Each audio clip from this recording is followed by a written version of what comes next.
And stand please for Pledge of Allegiance. Would you lead us, I will. Commissioner?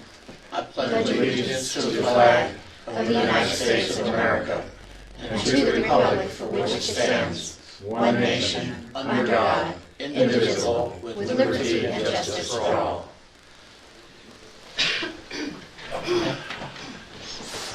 Calling this meeting of the Board of County Commissioners on Friday, January 20th of 2017.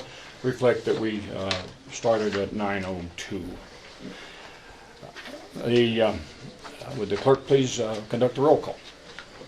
Yes. Chairperson Katnick, Here. Commissioner Prince, Here. Commissioner Hood, here.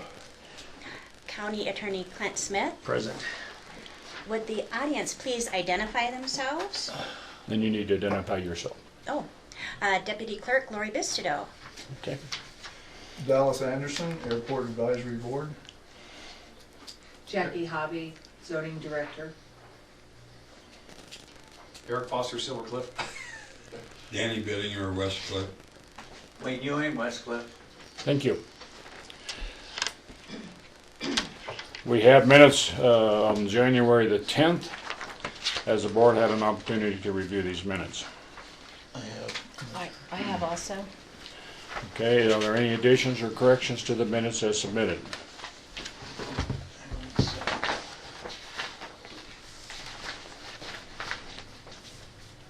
No, I move that we accept the minutes from the prior meeting. Do I have a second? You have a second. Then moved and seconded we accept the minutes of the meeting on January 10th, 2017. All in favor say aye. Aye. Opposed? Motion carried. At this time, we move into public comments. I asked that, again, we have a very small crowd this morning, but sometimes it's difficult to identify who's bringing up which topics. So as you have a comment, I would introduce yourself, and if the comments become lengthy, we will move them on to the next meeting and have them as an agenda item. Do we have any comments from the public at this time? Okay, I have, apparently we have no comments. I just want to point out, agenda. Amend the Oh, we need agenda. to, are there any amendments to the agenda?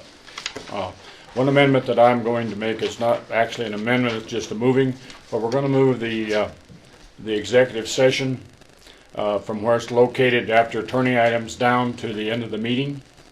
And we will also be signing a number of letters. These are all just the letters of appointment to the various committees. And we'll be doing that towards the end of the meeting. Are there any other amendments to the agenda? I believe we are also going to move the executive session to the end of the agenda. Didn't I just say that? Did you? I'm sorry. Yeah. Okay. Okay. Apologize. I'm sorry. Anything else? Okay, the agenda is approved as amended. Commissioner items. Do either of you have some comments you'd like to make? Yes, I do. Okay. I won't speak for Jay, but last week we had our commissioners' orientation in Denver with CCI, and I found that to be great information and a resource for our commissioners and actually our entire county with what was presented, and I thought it was great. 2.5 days of crammed information, and some of us wonder what the heck did we get into. But it was nice meeting. There are 54 new commissioners that have come on board, and we got to meet most of them. So that was really good. I just want to state that I did meet with our tourism board yesterday, on Wednesday. Also, the IT director, Chuck, and on Wednesday, and 9/11 committee. I have asked Chuck to get 3 bids on laptops for the commissioners, and the resource of that is coming from my salary with my first paycheck. So I am donating back, for the record, my salary through the year, and I will pick what I feel is going to be best for the county through that process. So Chuck is on board going through that process. I would also like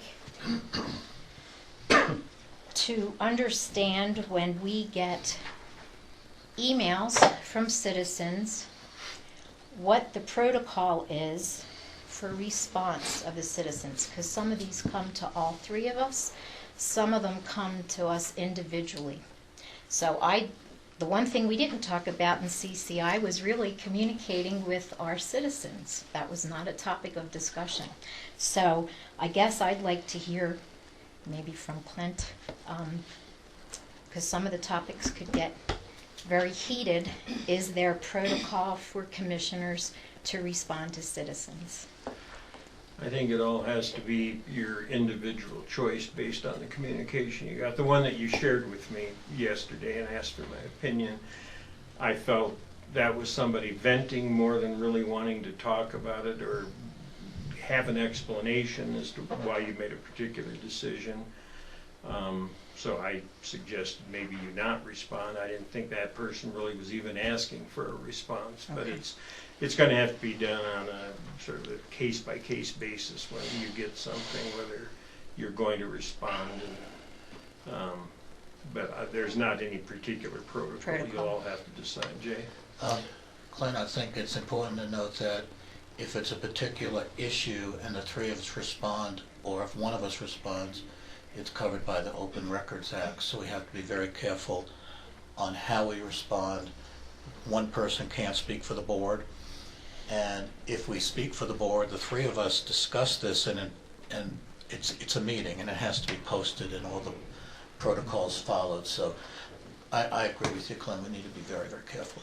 Right, and if you each get it individually and respond individually without communicating with one another how you're going to respond, that doesn't fall under the open meeting law, but there also may be inconsistent responses, that Right. explanation. So it is something you have to be careful about, but there isn't any specific protocol for it. That just is part of having to use your best judgment as a commissioner. Should you be copied? Not necessarily. If it's something that you want my input on, feel free to send it to me, but you're going to be contacted by your constituents constantly, and I don't need to see every communication. I would just suggest you save all of the messages that you get, whether you respond or not. But if it's something asking why did the board decide something, you probably need to be careful trying to explain, the reasoning of the entire board. You can just state that it was discussed on the public or during a public meeting for any decision that was made. Would it be proper protocol to invite them to the next meeting to get on the agenda? You can certainly invite them to come in for public comment. I mean, if it's something that is a matter of substance rather than just somebody expressing displeasure toward you generally. But you can certainly explain they have a right to request to be on the agenda to discuss whatever the issue is. Well, the reason I'm asking that is there was an email directed to all three of us with regard to changing the rule on fire band. So I'm not sure Well, what that's the process something, is. if you want to deal with it, that's something we probably should put on the agenda and have the sheriff present for that. For the information, at a prior meeting, we talked about the fire ban, and Shannon asked us, what we wanted to do, and we said, well, as far as we're concerned, that's up to you. And he said, well, we just won't enforce it for the last 2 weeks, but it has expired. Okay. So it's, the fire ban has been lifted. But up until this snow, we still had a reasonable fire risk. Even though we'd had some light snow, but with all the wind and stuff we'd had, there was still a possibility in the wrong place. Would you, just a second, let me interrupt just a second. With those of you who come in late, would you please identify yourselves for the record, please? John Johnston, Westcliff. Pat Bailey, Westcliff. Paul Sage, Westcliff. Alan Butler with the airport. Okay. Advisory. Now go ahead, John. I'm sorry. Will that be published, the fire ban being lifted? It can be. It's not a big, it was published that we had lifted it. I mean, when we put it into place. I would think that would be the responsibility of the newspapers as part of the county news. But it's something that, pardon me? Did you put it on the county website? Yes, and also we could notify them, but again, this is something that's very unusual. This is the second, I think, fire ban that we've had since I've been here. It's just people don't know. I think, Commissioner, if I may, I think John's point is well taken. If you looked at the website recently, it did have a banner on the top that said we're in a fire ban. And I think if we would ask whoever maintains that, Chuck, to make those changes once it's already released. off, so. Okay, good. That it's off? Okay, sounds like, John, I think Okay. your point's well taken. I think, and this is stuff that Brenda kind of helps us keep Right. up with. I absolutely agree. Well, I'm referencing an email from Mr. John Stanecki from 119 that came to all of us requesting that we look at the rules on that. And did you get the second one No. from him? I did, where he said, "Oh, I realize it's been lifted." Okay. Yeah, but, and I think in the future that if someone does wish to change any rules that are in place, they need to address us at a meeting, and then we could take it under advisement and make the decision we feel is appropriate. Anything else? I would like to just make a request. I know that we have established our meeting schedule, and I'm just asking that maybe one of the first 2 days of the month, either the afternoon or morning, however you want to look at it, be set aside for workshops that are needed. That makes sense. Any I'm thoughts? okay with that. I think that's fine. Do we need to? Yeah. I don't think it's a motion, I don't think it's a resolution, I think it's just, No, we just established workshops as we Right. need them, and we'll take as a yeah, the as a important part. point when we're having our meetings and we have to schedule this. If we need to schedule a workshop, we have to schedule it and publish it, and it can be done when we publish our meeting notice. Okay, well, in that case, I would like to request a workshop because we were never able to meet with Chuck, IT Director. I think it's important that we have that workshop with him. And also, I would like to schedule a workshop with our extension agent superiors at CSU and 4-H Foundation. It's fine, I don't have any problems with that. Let's coordinate a time between the three of us that works, and then we'll publish it and post it as per the law. We'll have to contact them. I suggest we have to, first of all, I appreciate Donnie wanting to set it on a specific date, but this may not work for their schedule, so we may have to schedule workshops at times. Around their schedule. Around their schedules. Okay, thank you. Yes, Lori. Could I have Commissioner Prince and Commissioner Hood speak up a little bit? I keep getting an audio low level when you Okay. speak. I will do my best. Thank you. Thank you. Anything else? No, sir. I'm good. Basically, what I've done, I treat my emails just like a phone call. If someone calls me, we will visit about an issue. I don't record the phone call. I consider that as a communication. An email is open to the public records, which a phone call, if you made a record of it, if you kept notes, I suspect under public records, they could also probably subpoena those. I think we respond on an individual basis. And most of the time, if it's something that's an issue, ask them to come to the meeting. A lot of times people just want to say, well, I got a problem here. This isn't working or that or whatever. And I like to say, well, we understand that. Let me check into it further and we'll see what we can do. And then I'll get back to them with what the action was or ask them to come to the meeting. I consider it as not as an unfriendly communication. I consider it as a communication from a voter to me. And I take it kind of personal that I have a responsibility to respond in some manner. Okay. Any other items for you? Jay? I met with the airport board, I met with recycling, I've been in contact with Dark Skies. There was a gentleman at the meeting that you and I discussed in Ouray County who's very interested in becoming Dark Skies compliant. Mr. Bradburn and he have been in contact. So I've been real busy. I met with a citizen in my office yesterday who had some major concerns. I asked him to please voice those if he had those at an open meeting so that they can be discussed. He said he wasn't inclined to do that. I said, well, there really isn't a whole lot that I can do as an individual. This is a board that handles decision-making. So hopefully he'll come and talk to us, and that'll get resolved, his issues. And I think some of them were probably pretty valid, but I feel he needs to bring them forward. Other than that, I've been real busy meeting with our staff and with constituents and my different committees, and just staying busy. Okay, first of all, I think as a general rule, when I receive a communication, whether it's positive or negative, I try to respond in a friendly manner. Sometimes we forget we're elected by them. They're our bosses. And most usually it's not a big deal. People like to be heard. I had a phone call yesterday from a lady that was concerned about the cell phone service. She called me about 8 o'clock last night, and we spent probably an hour on the phone.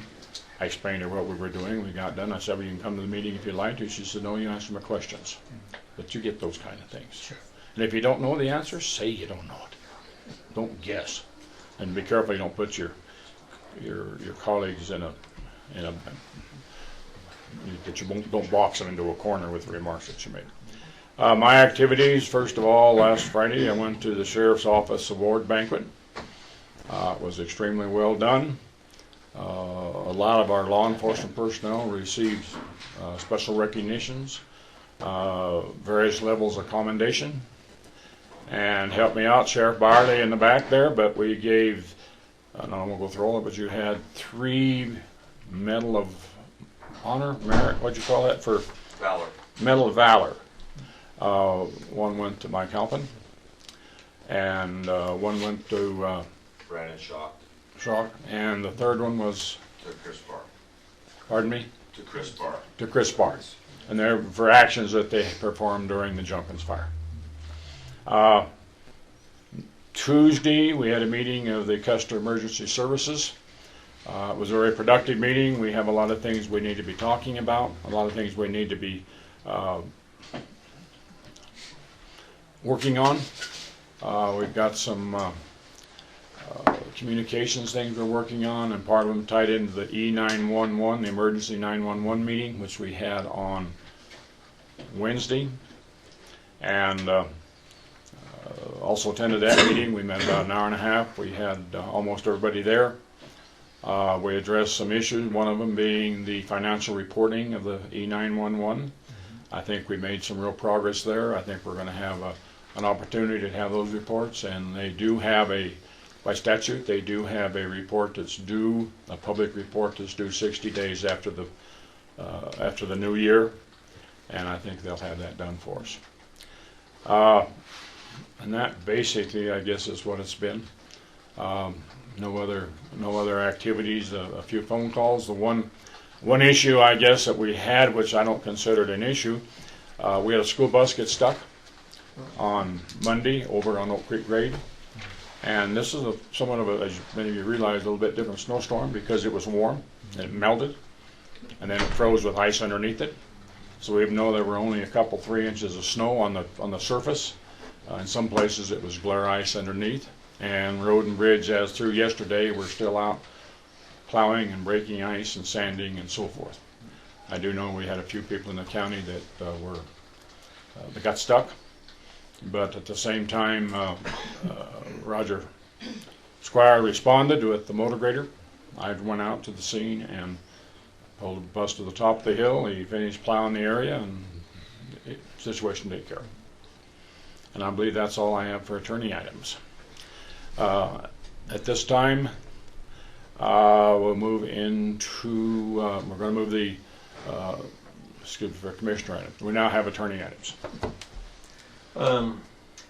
I prepared a confidential memo to the 3 of you in response to your request for some legal advice regarding the open meetings law. And if there's additional discussion about that, I'd say we could talk about that during the executive session, because that does fall within the category of confidential legal advice. I also prepared a memo to you regarding the appointments to the Planning Commission and the Board of Zoning Adjustments. My understanding that even though it's on the agenda today, we were going to kick that over until the last day of the month since Vic Barnes couldn't be here. but I did give you a memo on that and some information I had. And then there's the other matter we'll be discussing in the executive session that I worked on. And finally, late last year I prepared a first draft, a very rough first draft of a marijuana ordinance, and I would like to schedule a workshop on that. We need the sheriff present, we need Jackie Hobby present, and I'd like to sit down when we have an opportunity and talk about that. And so I can, and some of the things that are in there right now are inconsistent the way I drafted it, sort of choosing one or the other. But I would like to get going forward on that. And I think that's all I have right now under attorney items. Okay. Do any of us have anything this time to recommend? Thank you very much. The executive session, when we get to it, will be personnel items. We have some open positions. We need to work on some position descriptions and some other items that relate to personnel. And then we will also have, as he indicated, some legal advice. But we'll repeat that when we go into the executive session. Excuse me, and when we do that, the legal advice part is not recorded. The other part would be recorded, so we're going to need to do it twice, go into executive session 2 separate times. Okay.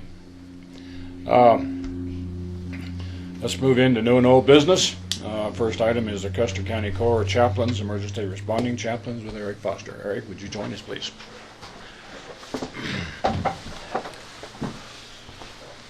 Welcome.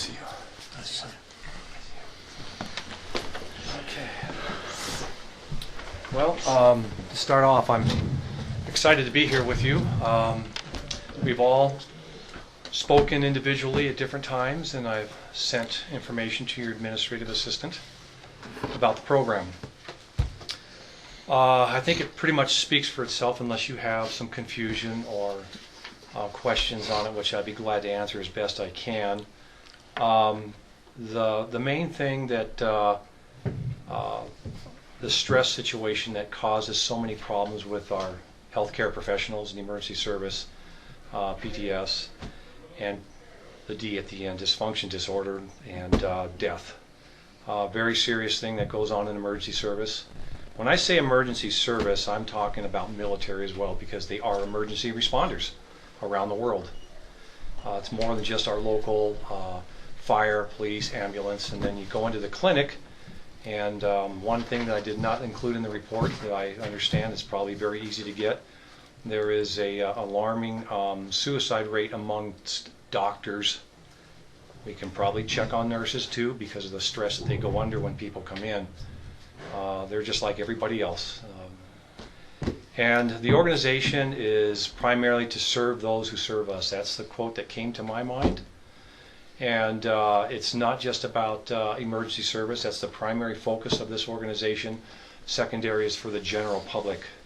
It's also when it comes to general public, it's a big help to the sheriff's department when somebody has lost a loved one in the middle of the night. A chaplain, hopefully, will be on duty to respond to that. And then they can relieve the deputy or deputies that are at scene so they can do their real work of other issues as well, when we can have a chaplain on scene to be with the person who's going through a stress situation, obviously. And that's pretty much it. What I'm asking with the review of the documents that I've given you is only one basic thing. Is it was suggested by me by a good friend to have this organization placed in the county charter to make it official, recognized organization. And then we want to pursue a couple of items, which I would not ask you guys for this, because I want this organization to stand on its own 2 feet, so to speak. I don't want to ask for any money from you folks or the taxpayers. I'll let the Lord supply that through people's donations and help. And but we would like to get it in the charter to be fully recognized. Then we've got to work on our 501c3, which I have no clue how to get one, so I'm going to need help with that, and anybody who knows how to do that. And it was also suggested, while I'm waiting for that to go through all of its process, to make a corporation. The way it was explained to me, I'm out of my league here, and I'll just present it for you, maybe you already know this, is that if it's at a corporate level and it's done correctly, I already have a board of directors, and I have forwarded that, I believe, to you. And it would be, I guess, considered a profit-making type board, and then monies donated in there would be taxed upon taking it out for the chaplains to operate on. Then once the 501c3 kicks in, then you roll all that money into there and you dissolve the corporation. That's if you want to hit the ground running. Otherwise, if we go through just the 501c3 and we're in the county charter, we might not see a dime until the end of this year when people do it. So that's where I stand with it right now, and I don't want to take up too much of your time because you have everything on there. And do you have any questions about this? Mr. Foster, I know you're doing this as a volunteer, and I'd first like to say I appreciate anybody who comes forward and says to the county, I volunteer my time and I want to help people who need help. So I commend you on that, but I do have a couple of questions. Sure. I did some research on chaplains. I did some research on chaplains in communities. We have spoken multiple times about this, and I thought I'd rather than just shoot from the hip, I'd like to have additional information. I have some concern about your background and a chaplain being a non-denominational spiritual leader in terms of, rather than being a specific religion open to any. For example, I'm reading there's many of them, but I just pulled this one out. A definition: a chaplain is a non-denominational cleric, such as a minister, priest, pastor, rabbi, or imam, or lay representative of religious tradition. So I wanted to just verify that your chaplain corps will be, while spiritually based, non-spiritually denominationally centered. Is that correct? That's absolutely correct, and that's an excellent question that needs to be brought out before everybody. In going through some chaplain training classes that I have done, some of them in person, some of them online, I'll give you a brief example. There was a chaplain that was head chaplain for his agency for 2 different police departments, and he is training a class of pastors from different churches. And he said, I just want to let you folks know now that when you become a chaplain and you respond, you leave your collar and your insignias at your place of worship. You are no longer a pastor of your faith. You are non-denominational. The number one word that describes a chaplain is presence. Just his or her presence at the scene of some kind of a tragedy, and to offer with the main thing when it comes to whatever your religious faith is to, like we have for the United States, one nation under God, in God we serve, trust. It's in our money, you're seeing it go on multiple law enforcement vehicles everywhere. But it doesn't say the different names of the different denominations. And this organization will be serving everybody. I don't care who you are. Everybody, every human being needs to have comfort and guidance, because when you're going through a traumatic event, your brain gets scrambled. You don't know where to turn to. And that's what this organization is designed to be there and not promote. A pastor is not allowed to, as acting as a chaplain, to promote his particular or her congregation, period.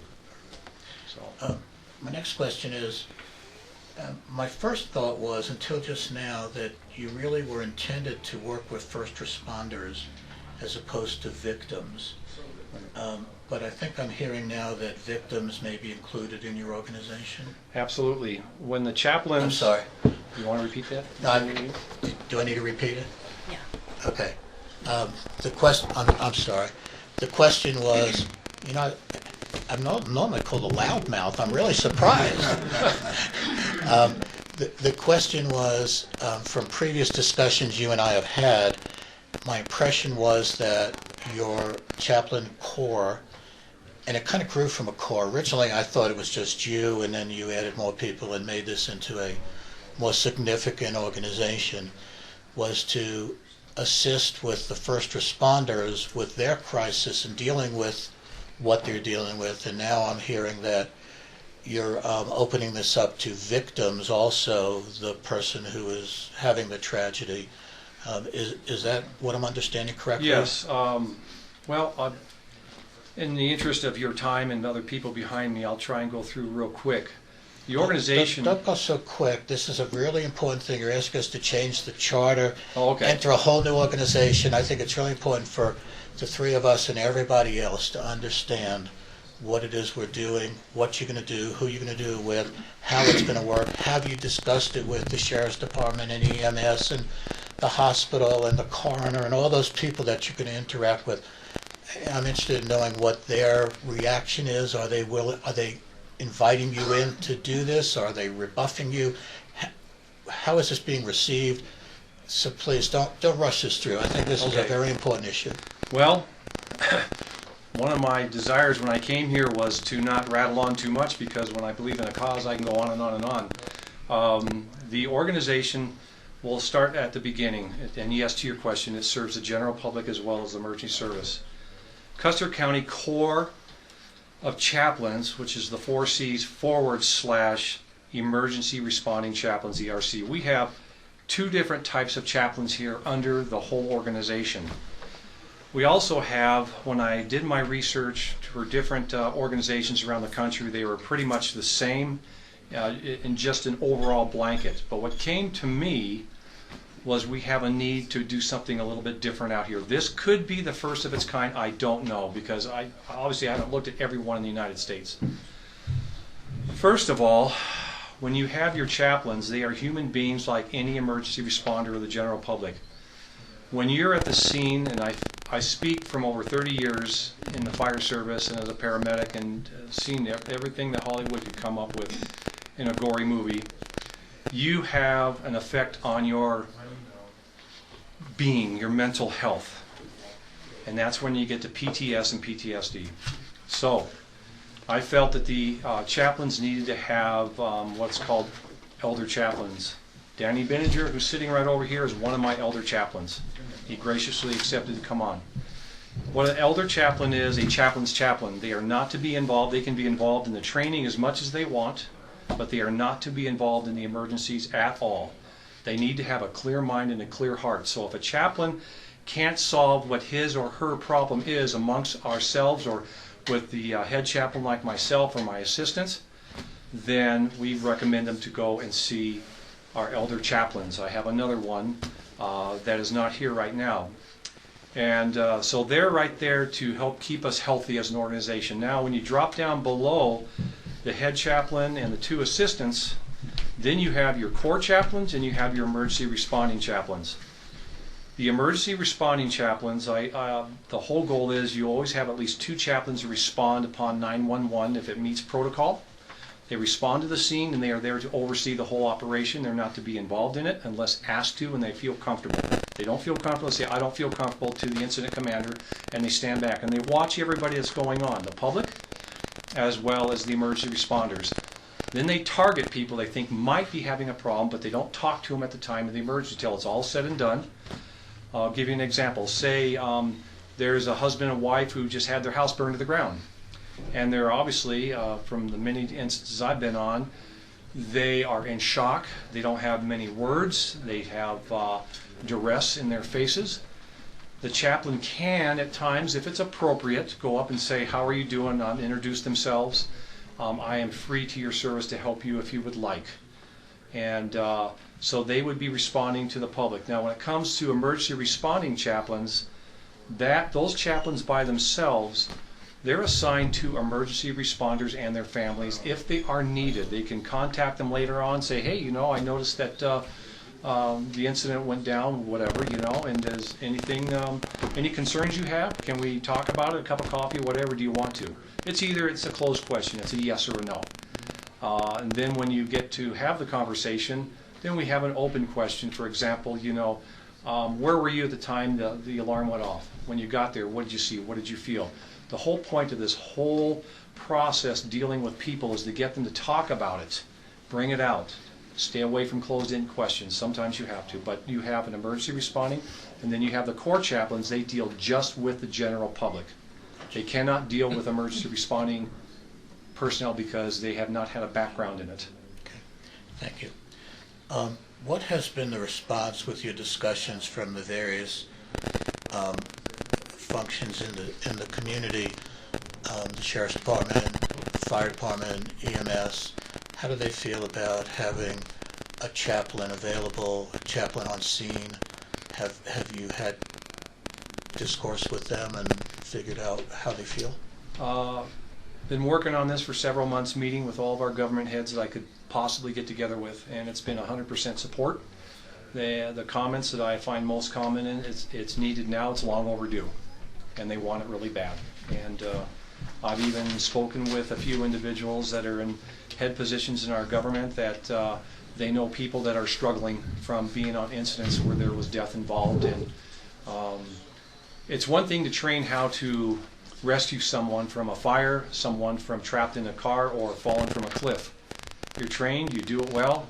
The one thing they're not trained is how to deal with their feelings afterwards, and that's when PTS and PTSD kick in. And we want to work with all these folks to keep the D from kicking in, because a lot of it, if it's not checked and they don't know. I went through it for many years, and I did not know what was wrong with me. I knew I was struggling in many areas. I talked about it with my wife. I prayed a lot. And so I went through the roller coaster, and it wasn't until I took the training to be a chaplain from Billy Graham Ministries that I learned what I was going through, and I went, oh, the light came on. I went, oh my goodness. And that's common throughout emergency service and the general public, which breaks up marriages and causes all kinds of problems on both sides. So the information needs to get out there. We're here and we can help you deal with it, but you have to be trained as a chaplain properly. You can't just say, I'm a good guy, can you sign me on? No. Just to reiterate, I want to make sure that I'm clear. You're not asking for any funds from the county. You're not asking for any meeting rooms or offices. No. You're just asking for our blessing to allow this organization to move forward. Is that correct? That, as well as having it in the county charter, which I guess... That's what I meant when I said yeah, blessing. Yeah, and I guess you have to be sworn into office. I want to make it official. I don't want this to be seen as a good old boys organization. I want it to be professional, just like the Sheriff's Department or the fire, any EMS with uniforms, the whole shot, continuing education hours that have got to be met. Otherwise, you're on an inactive status until you've caught up. When I was a paramedic with Los Angeles County Fire Department, who started paramedics for the United States and went throughout the world, continuing education in so many categories, every quarter you had to have, and it is volunteer, but it'll be handled with gentleness. Otherwise, you're going to have nobody come forward. But yes, I want this to be professional all the way around. I'd like to pass, if I may. I'm sorry. Normally what we do is one person's asked a question, then another one, and then another one, so we pass it around. So. Fine. I relinquish the floor. Eric, I have two questions for you. I was looking at your board of directors that you had sent us from 12/26, and I'm just going to say, Jay, do you have a concern with a conflict of interest being on that board? I absolutely do, and I mentioned it to you, Eric. I was kind of surprised when I saw my name was still on there. Before I became a commissioner, he asked me if I would be interested, and I said I would. And either I meant to or I did, and somehow it didn't get through, to ask you to remove me because I felt it would be a conflict of interest for me to sit on your board at the same time. Now, just for the record, I'd like to say that I have not been to any board meetings. I have not made any decisions. I have not made any votes. I have had no, other than our informal discussions, I have had no interaction with your organization. So I think your point is well taken. Either I had meant to ask you to remove me once I became a commissioner, or I failed to tell you and I meant to. That's draft form. Thank you for asking that, because that does need to be covered. I understand your position now, representing the county and so forth. And I thought I had sent one forward that had you as business owner. I took the commissioner off because I didn't know where we stood yet. You had not told me, Eric, take me off yet. I understand that, and that's not a problem at all, because that board of directors, there may be another person that may say, I just don't have the time, and he's already informed me on that, but I'll come to the first meeting, see what's involved. Then if I stay, I stay. If I don't. So it's a draft. Board of directors come and go. It's not like a 2-year you're voted in, you're there. So even the the whole program in itself is still, I have not formalized it to be the permanent program as written until the board of directors say we agree, stamp it, take the draft off the top. Board of directors is the same way. So I will take you off. Thank you. Thank you. I appreciate and understand. Thank you, Don. I You're meant welcome. to mention that when I was speaking. Okay. My other question is, have you met with Cindy Howard? I tried to contact Cindy. I emailed her or I texted her on her private phone, and I also left her a message on her private phone. Was given her private number was given to me by the sheriff, and he highly recommended I contact her. I did that, and she did text me back with a message, which I'm not going to say what it was. I was kind of surprised. And then later on, I got a hold of her through the internet, her business cell phone, and I contacted her with a message of my name again and reiterated that I'd called her before, and I've had no contact with her. Okay. So she might be too busy. Okay. I guess I would like to have more communication with Cindy and our fire department, our sheriff, because I'd like to see how this would be integrated with all our emergency plan already. You know, what position would he be in as the first responder? Well, I think we've got other basic questions before we get that deep in the weeds. First of all, are you, excuse me, Well, got anything else?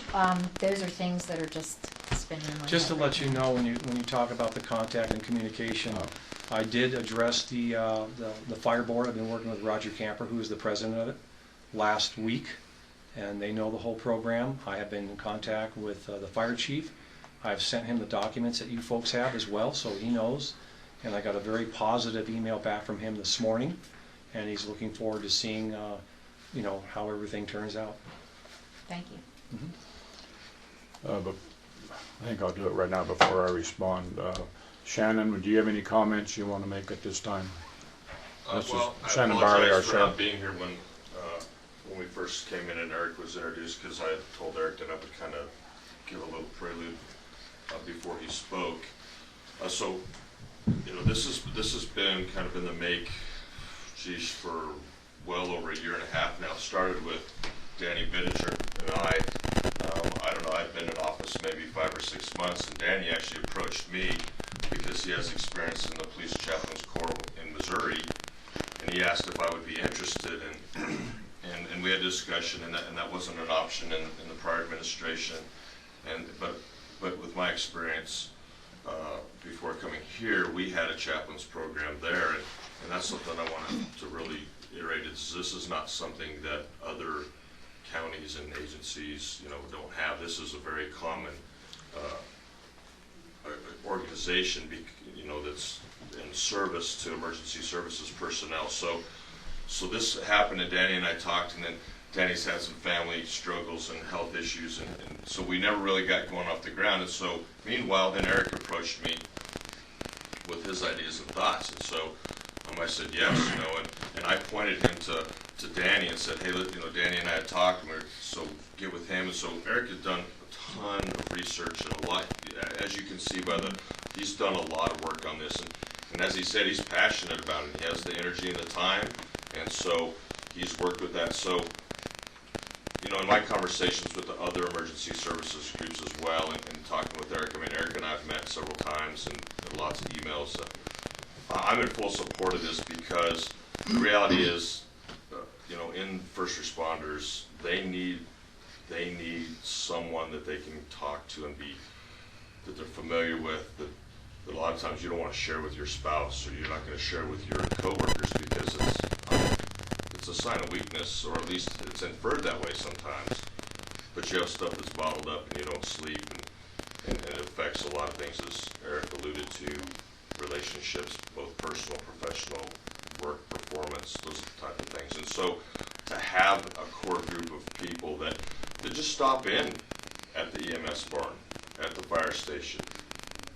How's things going? Hey, can I come out and ride with you for an hour and just visit, and where you get that personal relationship going, then when tragedy does strike, you're much more comfortable. And so establishing this and getting this going long before we have another tragedy I think is really a key asset for us. And so I'm in full support. You know, we haven't we haven't gotten every little line item worked out, but Eric and I did talk some, it might fall under where the chaplain's court falls under the sheriff's office, and that's not my decision to make, of course, but so that there is that structure and there's a department head somewhere that they fall under to keep, just to keep things moving and tracking.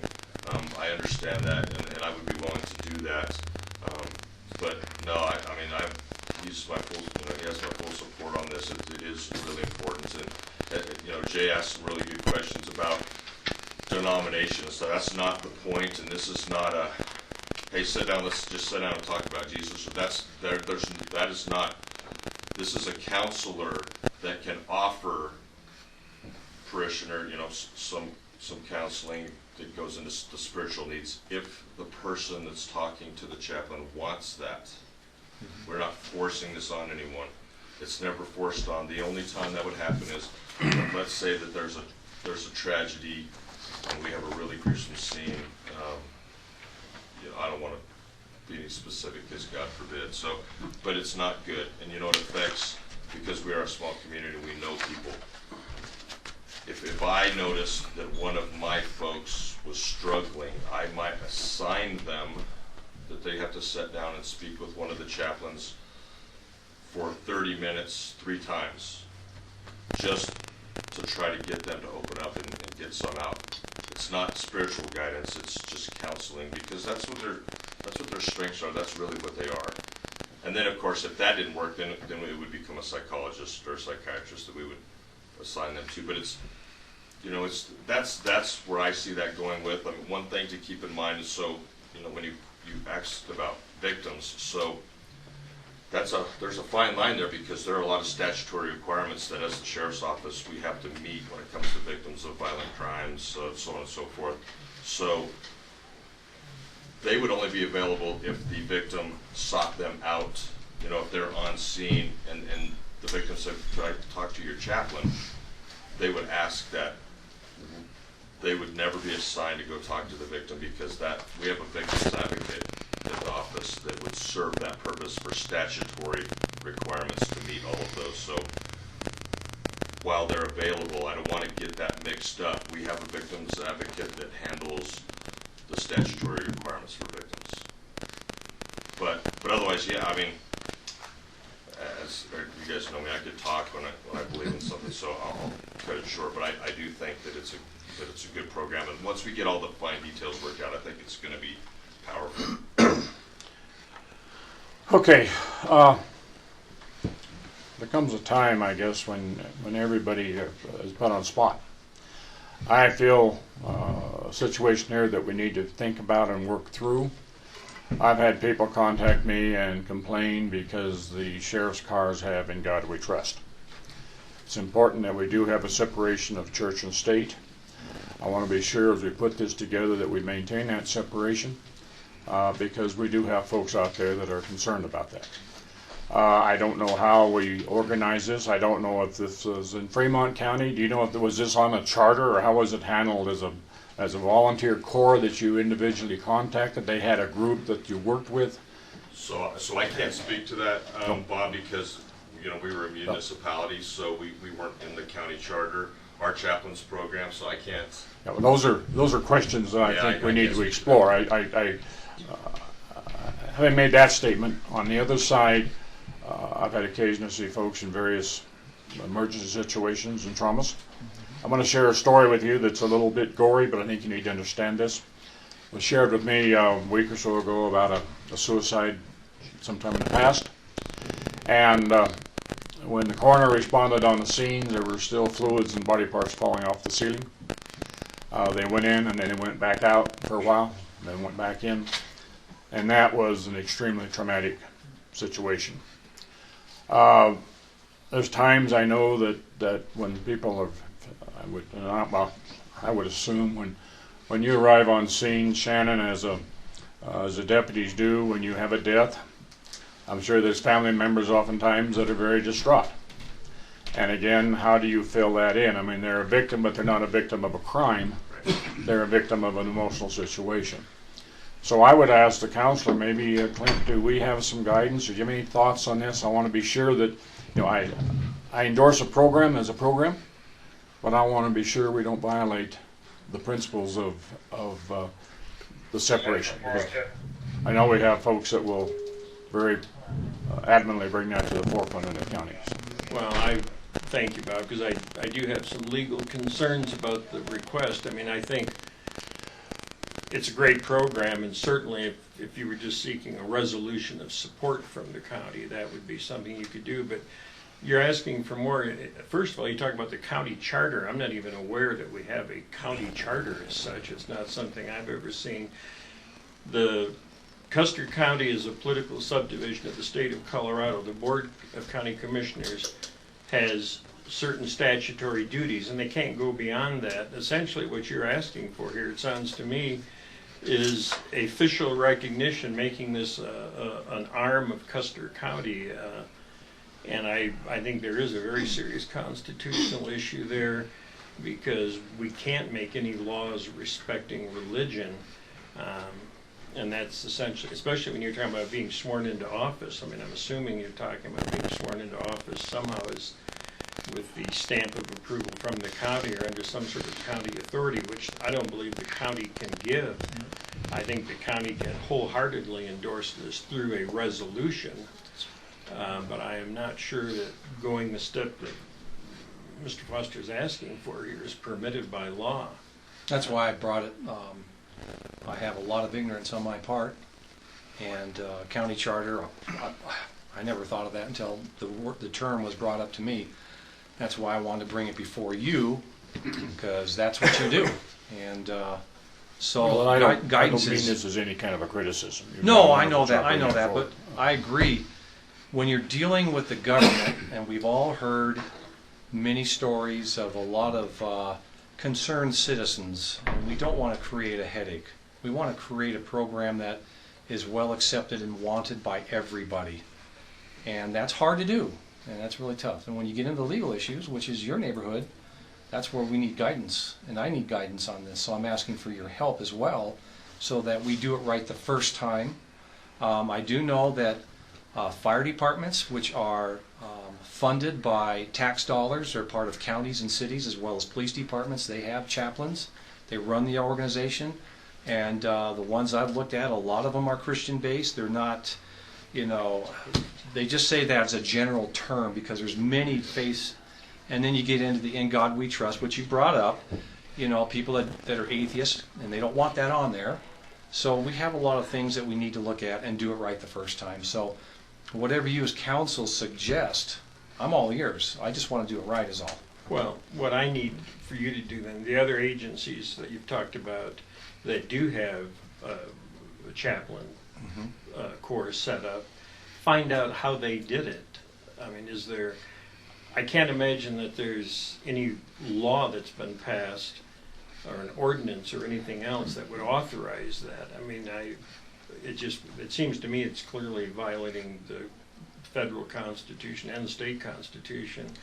If you start recognizing a particular faith-based organization, even if it's Right. non-denominational. So I guess I'd like to know how they're set up. I mean, I know obviously our own military has chaplain corps, but the counties do have limitations on what they can do, and there's nothing in the statutes that say what counties can do that would authorize them to set something like this up. So, Sure. But I take a look into it and see if you can get some more information. I'd be happy to consider how they've done it. I will ask. I've got one police department north of us that I will contact the lieutenant who heads up their program, and I'll ask him that question. And hopefully he can email me something, which I will email that to Brenda, and then that would get to you, and you can take a look at that and see if that fits within our scope.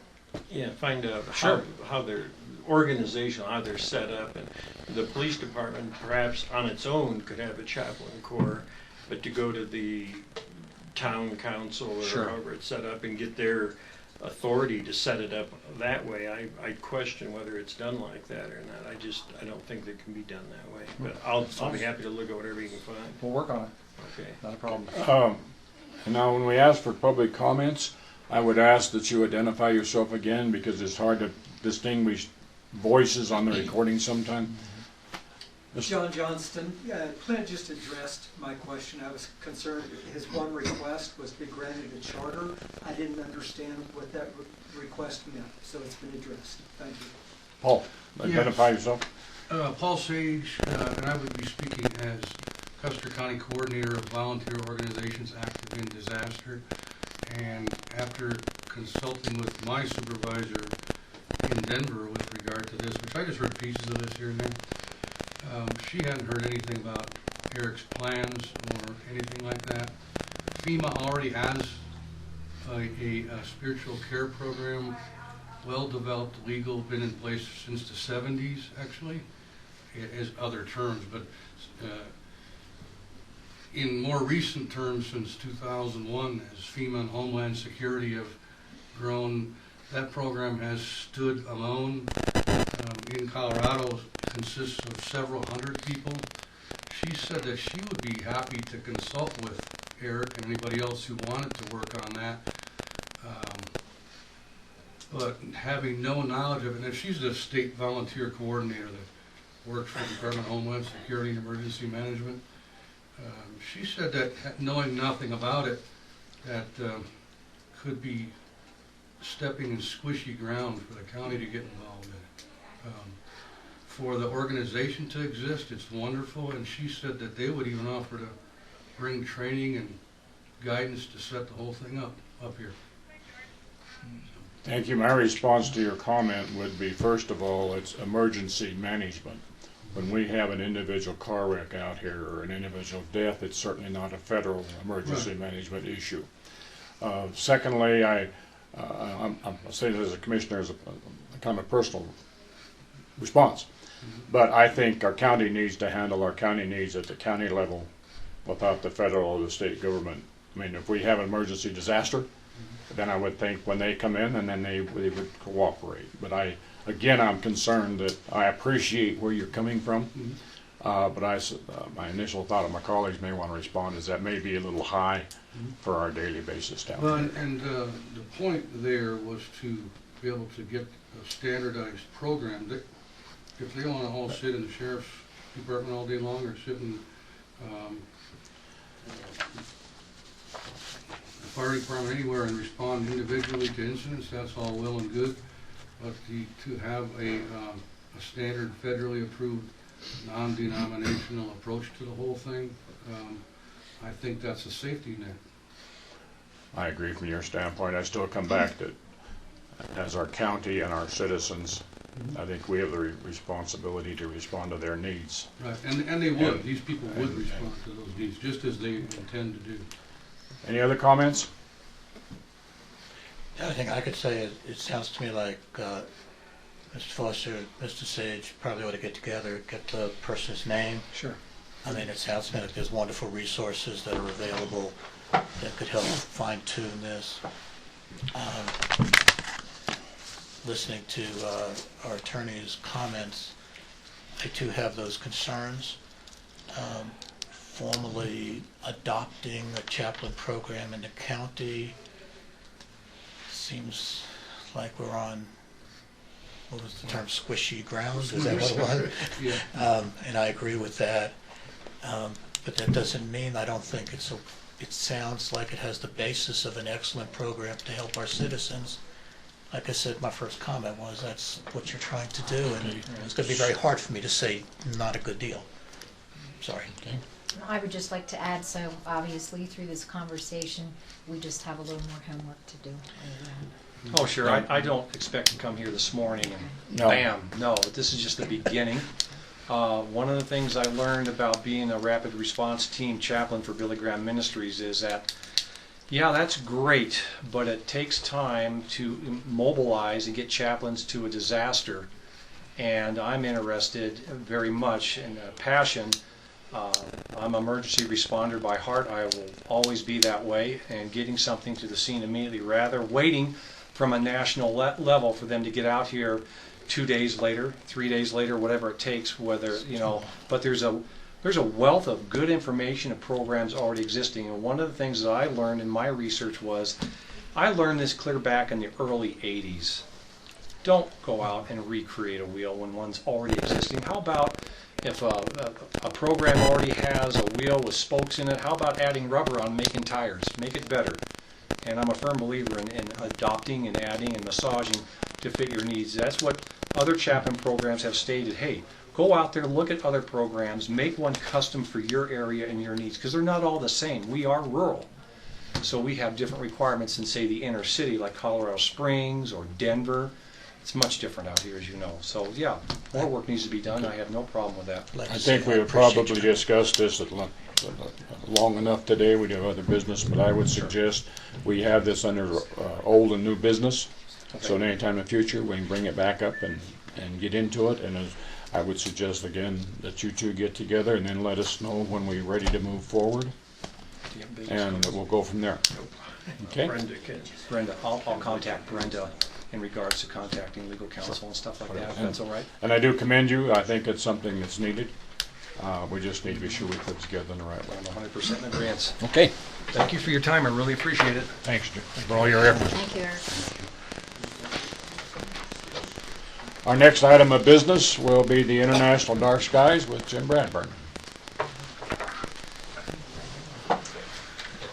Good morning. Good morning. Nice to see you, Jay. Jim? Let me be the last one to congratulate you. I've already done it to him, but Bob was already in, so. You gonna ignore me, Jim? Oh, hi, Clint. Do we have to do one of those? The secret handshake? No, I meant we have to tell people that you're on my board. Oh, disclosure? A disclosure, that's what I was looking for. No, you're good. Am I good? Okay. And boy, are you guys lucky to have him, I gotta tell you. I'm here to talk to you about something we would like to try. I don't know if you did get my little, did you get that? I sent it to you. And you want to read it? Go ahead. It tells you basically what I want to chat about today. Sorry you didn't get it. I sent it in, but apparently I didn't get, maybe I didn't send it in time. Where's Brenda? When you need her. I saw it. Do you have this document that they're speaking of from Jim? Is it in our packet? I didn't see it in the packet, but I did get it. Well, it's pretty short, and Donnie, you can hold me to it that I say what's on there. Okay, Having let read me it. pass it to my colleagues. So Yeah. they can take a look. To read this into the minutes, Dark Skies discussion points for the Custer County Board of County Commissioners, January 20, 2017. Overview. Dark Skies would like to work with the citizens of Custer County to allow the International Dark Sky Organization, identified as IDA, to designate the Wet Mountain Valley an International Dark Sky Reserve. You most likely recall that Silver Cliff and Westcliff were designated an IDA community in 2015. The process is fairly simple on our end, but does require some actions by the BOCC and staff. Why do this? While seeking IDA community designation for Westcliff and Silver Cliff, Dark Skies received well over 100 letters of support, not a single negative for the effort. Since then, both towns have enjoyed increased local, regional, national, and international recognition, which has led to demonstratively increased tourism. Dark Skies believes this is a healthy and sustainable trend that should increase the economic well-being for the whole county. What is required? The IDA has set 3 conditions for their consideration. 1, that there is a defined geographical description of the valley. 2, that the BOCC enact lighting ordinances similar to those incorporated into the Westcliff and Silver Cliff town ordinances. 3, the general approval come from the county residents. Thank you for the communication. Yep. If you want to keep that, that's fine. I'll pass it to the Yeah, sure. clerk. So essentially, you've heard what I've come here to talk about.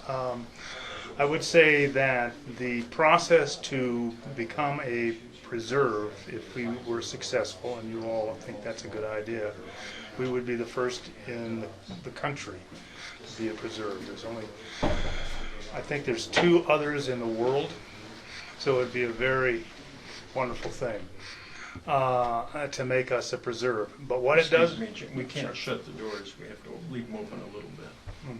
Sorry. Sorry about this air thing too. I still have to get over chemo. great thing. Don't do that. If you ever have cancer, don't. Well, anyway, it's another discussion. Anyway, so when we went about the process of getting the two towns designated, we, as it said, we received well over 100 letters, and I can tell you, most of those letters weren't county residents. They weren't town residents. So it was a broad approval, and as I said, we didn't receive anything negative. And so we thought that perhaps we were not as broad thinking as we should have been, that we should have included the whole valley, not just the two towns. And the International Dark Skies are very much in favor of this, because it would be, one, the first preserve in the world, in the country, I said, and two, I think personally, and this is my own feelings, that it would again demonstrate to the state, which is now interested in talking about West Cliff, Silver Cliff, and the Wet Mountain Valley as a designation as part of the reason to come to Colorado. I can talk about that in more specific terms in a minute if you'd like.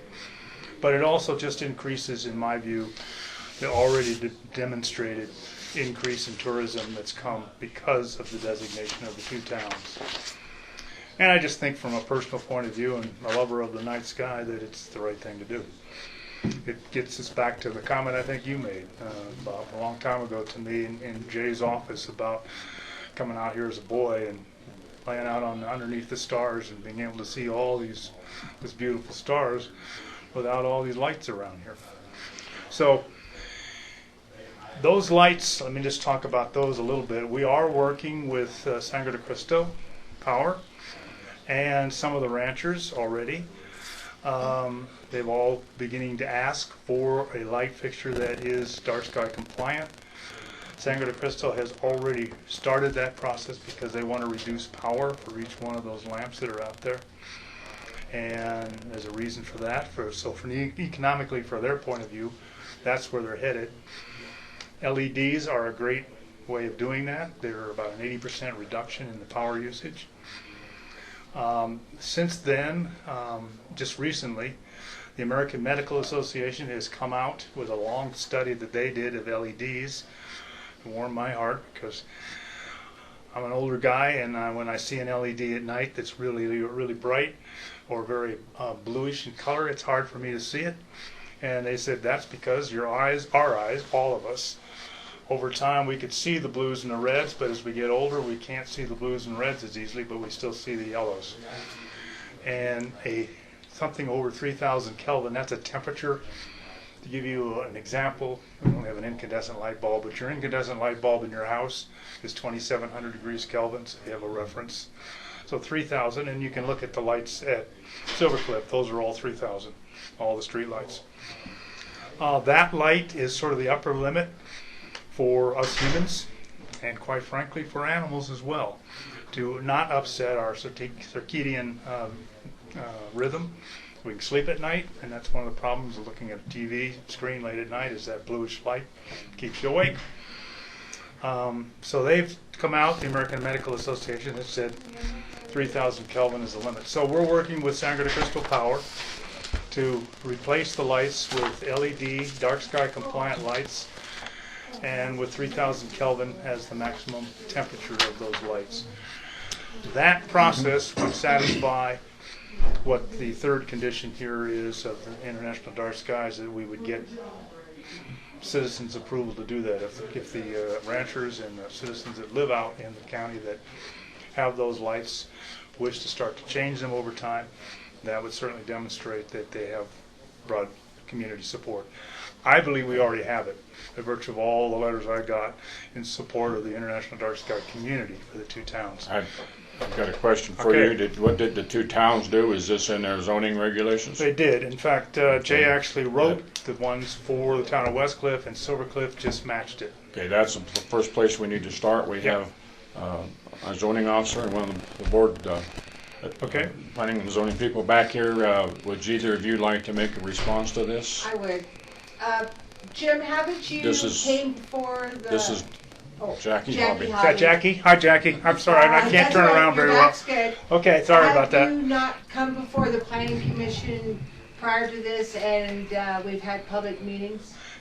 I don't believe I've talked about this specific issue, Jackie. I have spoken to Vic, and I just said, this is something I'm thinking about doing in the future. I have spoken to Jay at one point in time, and they suggested that we wait until this all, the transfer of power had occurred and you all were in place, because this is going to take some time. So rather than have a change of administration. So at a point here, if this is acceptable as something to proceed with you all, I certainly would meet with the Planning Commission with a draft of what would need to be changed to the ordinances. And quite frankly, I don't even know if you have ordinances for lighting in the town, in the county. Excuse me. I just have a question. What is the definition of a preserve for a county? It's a good question, because I'm not sure I know that answer, quite frankly. IDA has several designations. Community is one of them, as we know. Park is another one, I know that.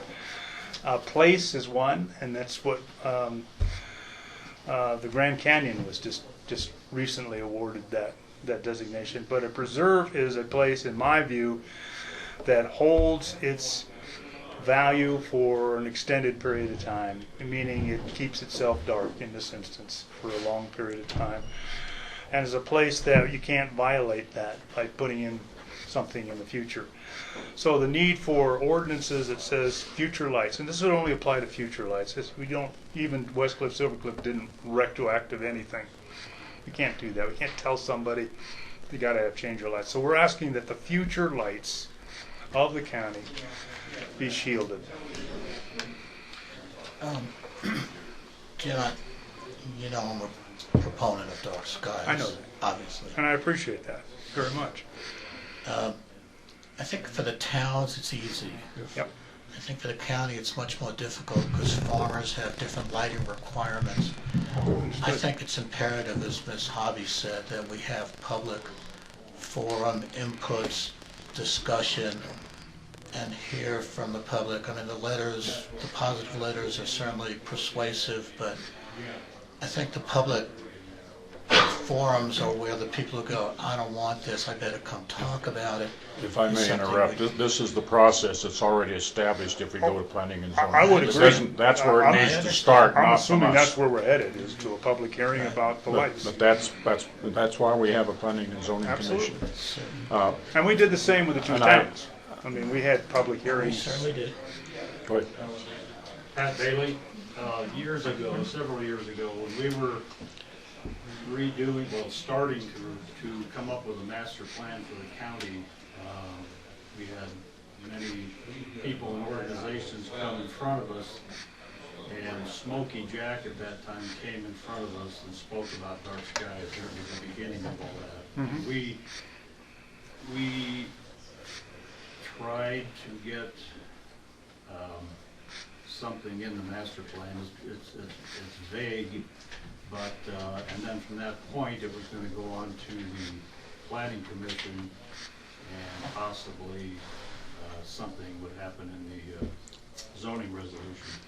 But nothing's happened since that point. We haven't had any conversations with Jim or Dark Skies, so that would be, or it would have to go back to the planning commission and go through everything they want to do. Absolutely, I understand that. I would just like to make my comment. I'm in favor of this, and I would recommend, and I'm not speaking for my colleagues, of course, that you pursue this and go through the processes that we have, and ultimately it'll come to us for a vote on whether we approve. Right, I'm not seeking any vote today. I was just wanting to know if you all said no, I would.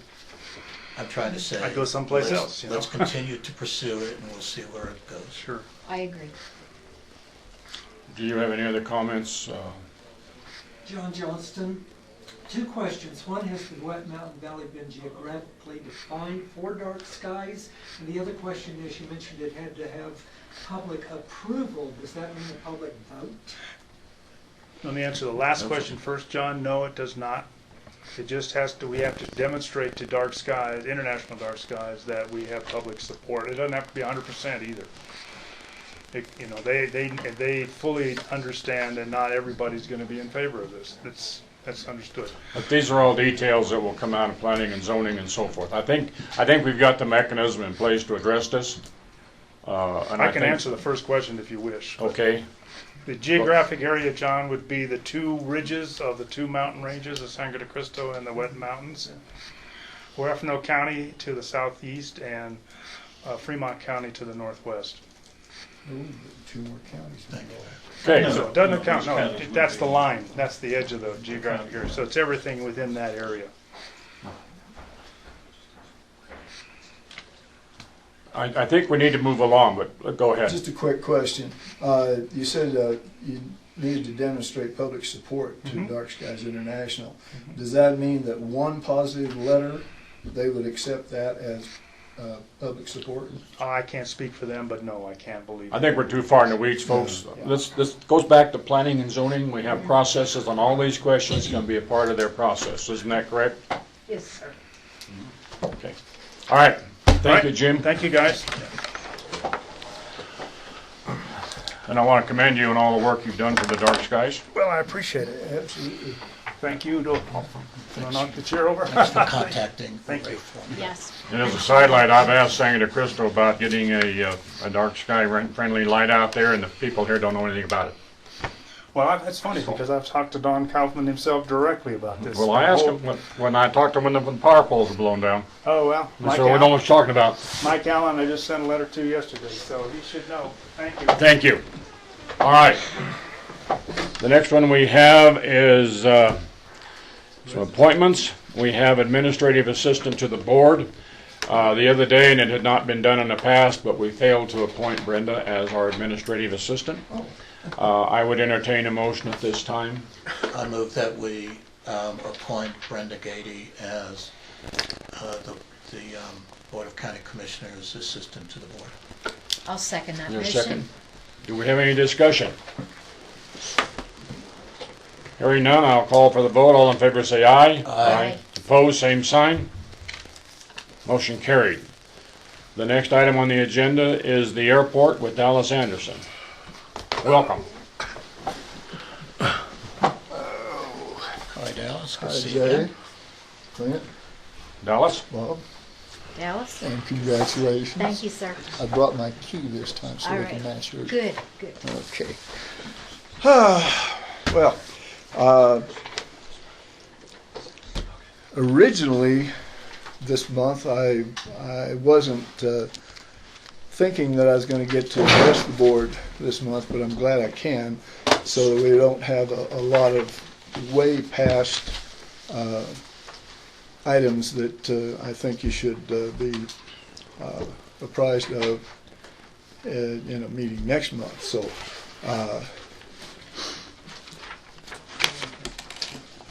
This is the, I think you all probably should have gotten a copy of this report. Okay, good.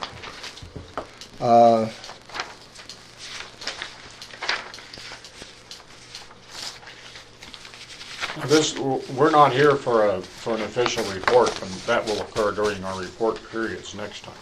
Oh, okay. Well, in that case... I mean, you contacted me and said you had something specific you wanted to bring forward. Right. Jay has a copy of this. We'll just get right into this then. Over the past few months, and especially the last 2.5 months, we have a problem with what we perceive as the plowing of the snow from the runway and taxiways at the airport. We've had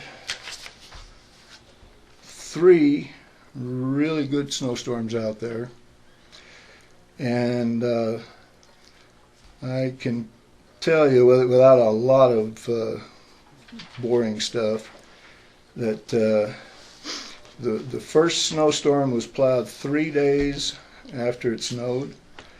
The second one was 3 days after it snowed, and the third one was 4 days after it snowed. We would like to know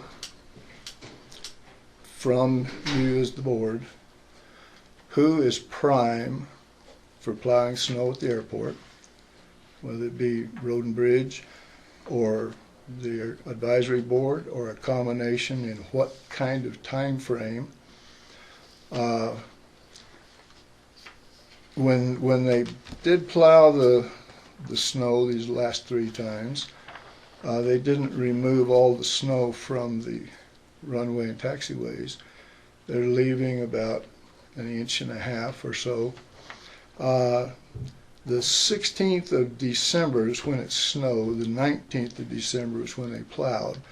You already made those points. Right. And a number of these items we have, the previous board had already answered those. Right. So now you're coming back for the new board to make a decision on them. Is that what the purpose of this is? Just that the first couple of lines on this page is all I wanted to talk about, and that is plowing the snow. They left this coat of snow on the tarmac. The high temperature for 2 days was 9 below zero out there. I think that what they were thinking was, it plowed out a little bit, the sun was shining, it melted off. Well, it didn't. Didn't melt it for 5 days. So anyway,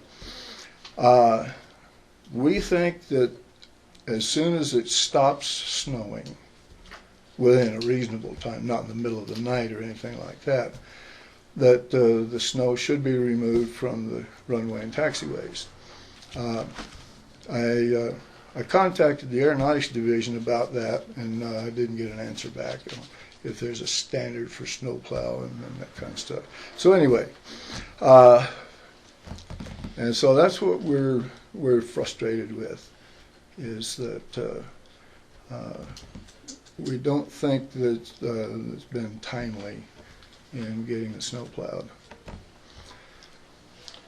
And another thing, we took our plow truck to Road and Bridge on the 20th of December, and we found out yesterday it was ready for pickup. And that's been nearly a month. So we didn't have our truck to be able to use it. Had you contacted them prior to yesterday? Roger had talked to Bob Custer. He doesn't seem to want to talk to me. And he talked to Bob Custer. This is Friday, last Monday, and told him that the truck was going to be ready about Wednesday. Well, we picked it up yesterday. Dallas, talk about your snowplow. Do you do your own plowing, and you just didn't do it these couple times? If I may bring the commissioner up to date on this, the response, and we'll get into this, we get into the road and bridge positions and so forth, but the responsibility for removing snow at the airport is the county's. It's the road and bridge. Okay. And they do it, first of all, we do it as it fits into the priorities. In this particular case, they were still sanding roads, school bus routes yesterday, trying to improve the traction because the ice layer that was underneath the snow, because as it was falling, it kept melting and kept freezing. Yeah, well. The point is that as soon as they can get out there, they plow it. And again, that's going to depend on the timing. The second thing, comment before I was interrupted, that I think we need to look at the priorities and how many people are affected, and what's the best we can use our road and bridge for the most good. Right. Well, and I while I understand, and I was at your meeting yesterday, and I vowed to you that I would try to help you support the things that I can with the airport. I have much more concern for my citizens driving on the roads, my school buses. So I'm certainly not making. I have no information other than what you're telling me, but it sounds to me like Road and Bridge was probably out taking care of the masses as opposed to the smaller number of people who would be using the airport. So the question was, on your snowplow that you're getting back, is that something you plow yourself? I understand that Road and Bridge is responsible for it, but you keep a plow at the airport? We have a plow truck and a tractor with a snow Okay. plow on it. And do people from the airport do the plowing if they need to? Right. The prior board determined that the responsibility for the snow plowing was the county. And they, as I understood it, put that job on Road and Bridge. We, as an advisory board, a couple of us used the tractor and the snowplow truck to kind of clean up piles of snow here and there that those big maintainers leave. Okay, so if I'm hearing right now, excuse me for interrupting you, if I'm hearing correctly, if the time frame for the county to get to the airport is longer than you desire, you get in the snow plow and fix it yourself. Go ahead, Bob. We had some concerns about this because of the liability issues and what is the training of the snowplow operators. And anyone working on the county road has to have a CED. We felt from a liability standpoint that a road and bridge was for the people that are trained for snow removal. We have volunteers that can volunteer to work out there, but it's a little more of a complex issue than just hopping on a tractor and going. Yeah, it is. It's something that if the airport does it and they leave there's some ice there on the runway or a chunk of ice and the plane hits it and crashes. I understand. The airport plowed it, so now we are on the line as volunteers out there. Another issue that you need to be aware of is that we are in the process of hiring a new road boss. I knew that, yes. And, okay, well, because you knew that, I'm a little surprised that you brought this forward when you knew we were trying to work on it already. But I appreciate that. But, the other thing is that I firmly believe the airport's important to us. I believe it's important we get it plowed as quick as we can.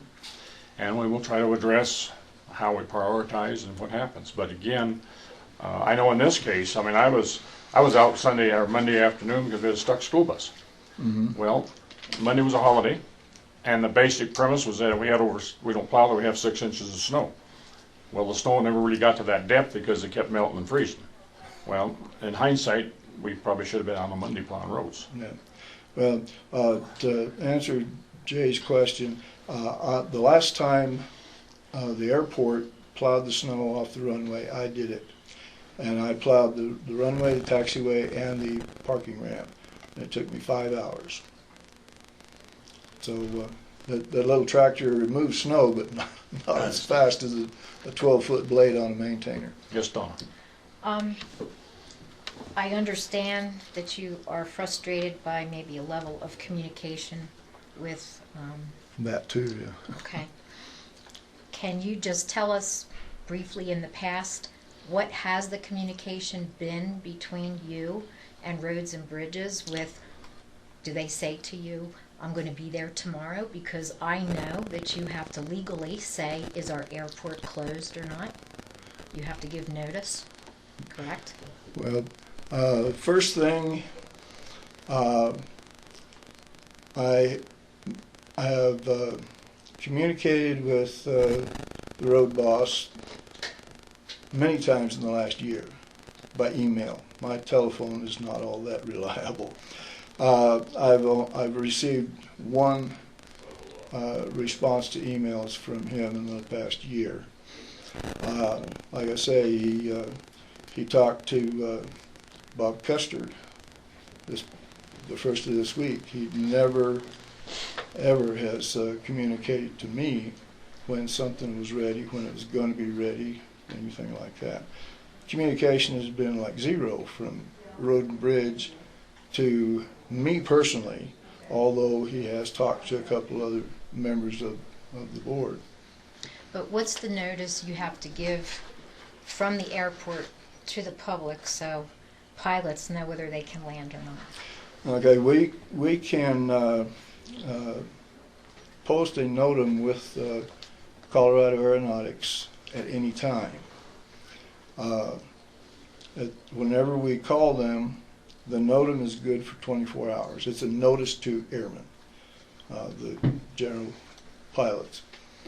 And we find out, well, the snow back in December 2 pilots landed in that snow, complained about it, something severely, but they did not read the NOTAMs, because we had a NOTAM out for that. Okay. And they don't read the NOTAMs, but that's our option to call Colorado Aeronautics and post the NOTAM that the runway is either closed or snowpack, just, the conditions of it. But we have to do it every 24 hours. So is the purpose of the meeting is today to explain to us about the slow response you're getting with the truck repair and the plowing? That's our frustration. Okay. We think we might, we think we need a real high priority. But that's us. We think a month is a little overtime just to have the truck checked out and make sure that it's ready to run. The tractor's at the shop now. It needs a blade section put on the plow because it's worn out. For a minute. I would like to. I think Bob hit this exactly on the head. We have the new road laws coming in. Excuse me, Mr. Custer. I think what you're talking about is history. But as we've said, we're in the process of hiring a new road boss. Okay. So I think as we made this statement, and these two made it when we come in, we're not going back to yesterday. We're going from today forward. And I think that's what we need to do. I think as we get the new person, whoever it is, then we need to sit down and clarify this. Yeah. But I don't see today where we're going to get a long ways until we reach that point. Right. Well, I just Is that? And I want to refer to a colleague who was a former commissioner. What do you think? We have always had a good relationship with Road and Bridge in the county. And Roger, the airport, I don't remember now what priority is, but Roger Squire, Mr. Squire, we come out to hit the school bus, which, by the way, the stops change as children move and grow up and graduate. He'd come out and he'd hit Airport Road, County Road, whatever that is, come up, and then he'd get the runway, and which he still does. And the other day when he was really late, and we didn't talk about this in board meeting, but advisory board yesterday, the answer to was they were putting sand down for the school buses, which we didn't know. But back to the relationship with Road and Bridge, I wouldn't say anything to them just yet until you get your new road boss and they've got their feelings and things. But we do have 2 pieces of equipment that we use to move snow around the gasoline dispensers where you can't get a big truck. Roger gets the runway. Road graders don't necessarily get all of, especially when the snow's wet. It'll clump up and it freezes that night. It's like a rock. So generally, somebody on the advisory board takes that yellow truck and goes out and knocks the rocks off of the frozen off of that, if we can. Sometimes I'm out of town for health inspection, but there's other guys on the board now that can run that equipment and know what to do. They're very good at it, including our chairman here. Tractor. Are you comfortable with where we are with this? I'm fine. So anyway, that's what I would do. Continued support to keep the snow off. Bob Jolly, the airport quote manager, he's chairman of the advisory board. Bob's the airport manager. He's in charge of the notice to airmen, and it's his decision if he calls Mark Marietta and says we're going to put this notice out. How much snow can an airplane land in? It depends on the aircraft and the pilot and command's ability to keep it on the runway. 4 inches. I had an aircraft that we'd landed at 4 inches a lot. But 1 or The 2 one inches I'm flying is. now is not too good on snow. It's the stopping. Once you start sliding, it's the stopping. Okay. It's bad, but a lot of times there's snow on the runway, and hey, how come you guys aren't moving the snow? And you go, who's going to be flying in this? You can't see across the highway, and it's still snowing.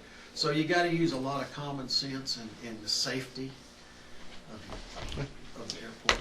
Yeah, if I may, Monty Lee landed in that snow, and when he pulled up in front of his hangar, and he's had wheel pants on that thing, and the left main wheel was sliding because snow had packed up in there. And if they'd done that on landing, it could have spun him. But that's pilot responsibility, isn't it? He's the Yeah. pilot in command, it's his choice. You can close an airport and the pilot in command can still land on it if they want to. Yeah. But if they ding their airplane, they can't come to the county and say, you didn't plow that snow. And, well, did you read the NOTAM? No. Well, Yeah, I mentioned that. Okay. Anything else? Well, the rest of this list is just the concerns that we need some direction on from the board sometime in the future. Well, let's address this when you bring in your report Okay, in February. all right. Because just like the latitude and fuel price, I think that's very clear, it's 50 cents. Yeah, well, that's what we wanted to know, if that was going to stand or if we're going to change it or that sort of thing. Okay. Cars parked out there, we turned that over to the sheriff, didn't we? Yeah, and 2 of them are still out there. Well. Okay. Super. Well, thank you very much. Okay, thank you. But I assure you we will, Thanks for listening. you will have our full support as we go forward. Okay, It's- good. Thank you, Dale. Thanks. The next item of business we have is the planning and zoning appointments, and after we had the last meeting, Vic indicated that he wouldn't be able to be here, and we agreed to postpone it until the 31st. Is that agreeable with you folks? Yes. And I see we have a lot of information here that we didn't have before. Yes. The one place that I'll mention to you that I was not aware of, and we need to clarify this, when we have how do I say this? We sent out a letter as commissioners that we wanted the applications in by a specific date. In your regulations, you have a different date. And I think we have to be sure in the future that we Our coincide. regulations say that the last day of December. But as commissioners, we said this is it. Okay, and I agree, but as our policy in the resolution, and also the resolution that was dated 2012, I was, usually the planning and zoning would take their money and they would do an advertisement for the planning commission and the BZA. So I didn't even know the commissioners were doing the You advertisement. didn't get an email from I seen the advertisement in the Tribune, posted on Donna Hobby. Did we send an HR. email, Brenda, to department heads? We did, didn't we? No, I don't think so. Okay, well, that was our fault. Okay, so I'm still under the assumption that it's as we have always done. Because we have a resolution and we have our zoning resolution in place that governs the rules. We will look at that as we go forth because it's important that we do have clear communication. Uh-huh. And I appreciate planning and zoning. I appreciate what you're doing. But ultimately, the decision, I think, rests with the commissioners, doesn't it? Yes, that they serve at the pleasure of the commissioners. But I don't think that is the. Well, what I'm saying, if we want a different date, we Then need to we'll have to notify, change the well, regs and that's the what I'm ordinance. saying. We need to make it, but we'll get into this next meeting, if you will, when So when we're what here. date are you saying? Well, our meeting is scheduled, I believe, for the 31st, isn't it? No, what date are you saying is differs from your date? The date we sent out, the deadline was the 29th. That was the last business day. Last business day of the year. Okay, but now we're conflicting again. I don't want to go there. I mean, I appreciate what you're saying. What I'm saying, we'll talk about all of this in our next meeting. Okay, I'm just saying we're conflicting because we have a resolution stating that was We it. will clear that up. Okay. And in terms of the board, I appreciate your concerns about Keith, and I see we can have up to 9 members on the board. And I think we'll talk about that in our next meeting too. So there's, I think we got a lot of things to discuss, but I think in respect to Vic, he asked that we, do this when he was here. I agree. He asked us to come to make sure that we got it postponed. Well, that's interesting because I got a message to you folks, I think, when the commissioners say they're going to do something, you can rest assured that we will. Yeah, okay. Okay? And we do appreciate the time that all of you folks put in. You got a whole lot of information. We got a lot of things to go forward with. We're going to have some issues, just like the dark skies thing. That's going to be a tough one. I don't. Everybody's got a mercury vapor. Has had one for 20 or 30 years, and they like that. They like what they got. And when you go out to light a corral, you need to light a corral. You can't just light what's underneath the pole. But I think, I fully support that this is, you folks are the ones that dig through the weeds and then bring it to us. Okay, anything else? Okay. The next item of business we have is the Custer County Board of Health. I will entertain a motion to appoint the county commissioners as the Custer County Board of Health. So moved. Is there a second? There's a second. Okay, I'm going to ask Jackie, this is what we've done in the past, because you bring issues to the commissioners as a Board of Health. Correct. So we have historically, at least in some period of time, we didn't make that appointment as us as the Board of Health in our other issues. So we're not setting precedents. We're following what we've done. Call for the question. All in favor say aye. Aye. Aye. Same sign. Opposed?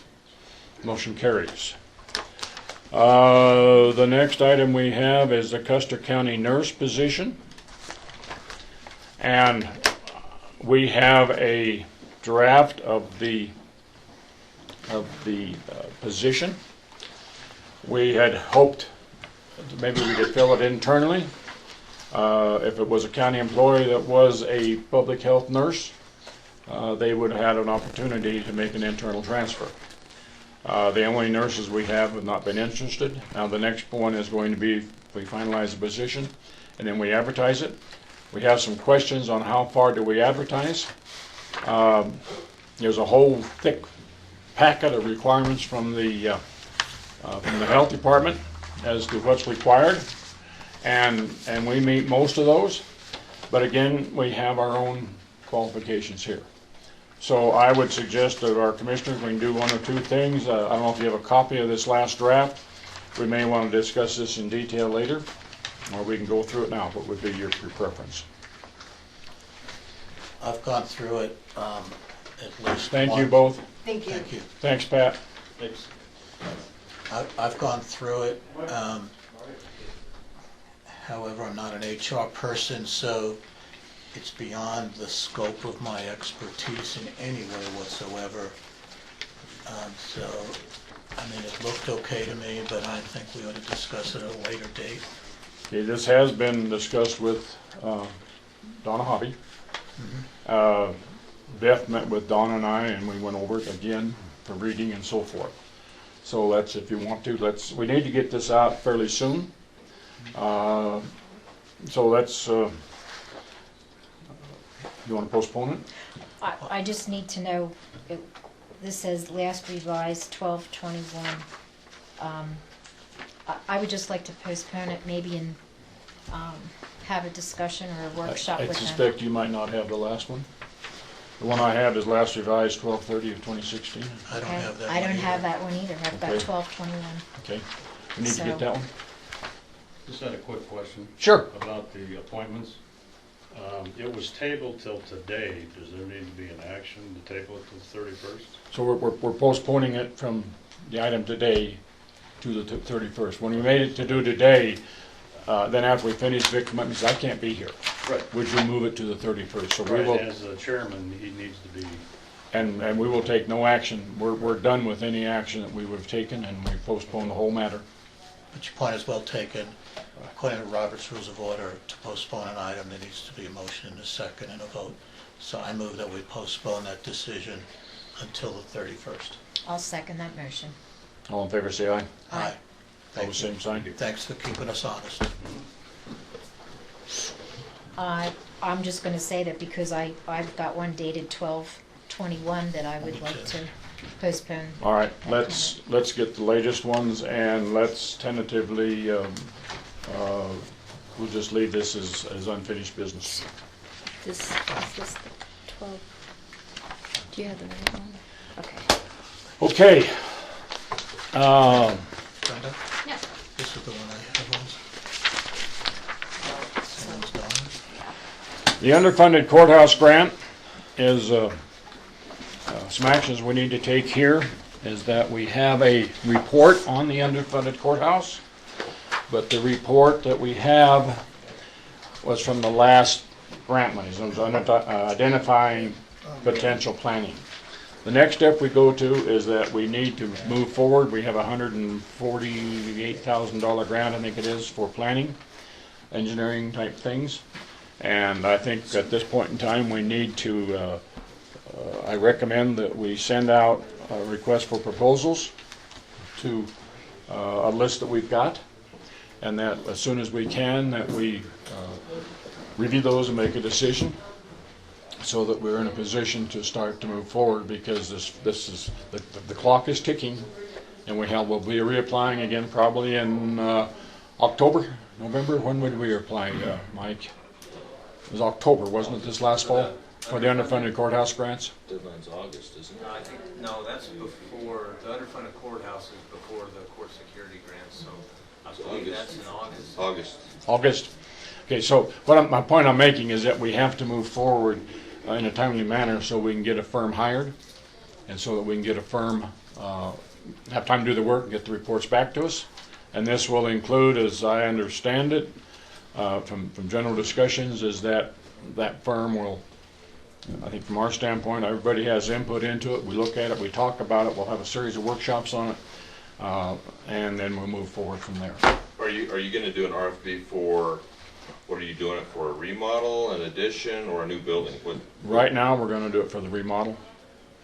And the reason, and we can talk about that, the reason that the last board made that decision, we felt we would come closer to getting the remodel one than we would going for $5 or $6 or $7 million. Just have a question with regards to this $148,000 grant. Mm-hmm. Is that what it has to be spent by August? No, that's for, I think for fiscal year 2017, it has to be spent during that time, but if you're going to apply for grants for 2018, you have to have those plans completed and submitted by August. So this last year we got the report on that from the previous grant. We got the report and we had 10 days to get another one back to them. So I think it's important that the only action required today is that we say, okay, we're going to send out an RFP and identify where they're going and have a fairly short period of time. Is the DLR group on that? Pardon me? Is the DLR group on that request for bid, your request for bid list? Brenda has a list back I was going to say I I haven't seen it, so we probably need to review that. Do you have a list that we sent to last time, Brenda? I do. We have the firm, they were talking about the consulting firm we used last time? No, that's Anderson Hallis. Yeah, but who are DLRs? DLR is another group that specializes in police departments, jails, courthouses. They're the ones that did the Pueblo County Justice Center. They just did that. They did Lakewood. The DLR's done several. If you have any additions you want to send out, just get a hold of Brenda and we'll be sure that they get copies of it. The intent is that we do have when we sent out the last proposal, we tried to limit those who had experience working on courthouses from a security standpoint. May I ask that we also, commissioners, get a copy of that to review before it actually goes out? Oh, before it goes out? Mm-hmm. Yeah, we'll have letters that need to be signed by all the commissioners. Bid request letters. Okay. So. Yes, sir. Chairman, Mr. Chairman, can I suggest that we put that on the agenda for the 31st so we can get that approved at that point so we don't waste any more time? And I agree, time is of the essence. We need to move it forward. I suggest that we need to move quicker than that. Okay. Because by the time we wait till the 31st and we give them 10 days, and then we come back with another meeting, it's going to be the 1st of March before we really get somebody on board. So what do we need, a workshop? Or we can approve it tentatively. Actually, we can approve it as it is with the proviso that we could either add or delete some of the recipients of the proposal? Well, we just send it to everybody that we think is I think interested. that's fine. I wouldn't know who they are anyway, personally. But I think all it is, and Brenda, maybe you can draft something there that we can look at maybe later before we adjourn today even. It shouldn't be very long. We just request, the language could be very similar to what we did on the underfunded. I think, Mike, what do you think? It doesn't have to be a big... I agree, you're just doing a request for proposals for the next step in the project. And then they can contact for more details? Is that... Okay, then I would like to make a motion that we go ahead and we approve the request for proposals to be sent out as soon as practical, once the paperwork is done and we can sign it. At that point, it goes out. I'll second that motion. Moved and seconded, we move forward as soon as we can with the proposal. All in favor say aye. Aye. Opposed, same sign. Motion carries. I really think, and I don't mean to push this, but I was, Shannon wasn't aware, but I've been involved with this since the first presentations. And I met with Mike early on with Lynn when you were working on the proposals. And I really feel that time is of the essence that we get a firm identified and that we can move forward as soon as we can. Well, I would like to add a couple things because you're asking Mike for his opinion, myself for opinion as well, but this is Lisa Rowe. She's actually the court administrator for the 11th Judicial District, and she has more knowledge about this than probably any of us because this is what she does, and she has the insight and the knowledge about how the processes work. But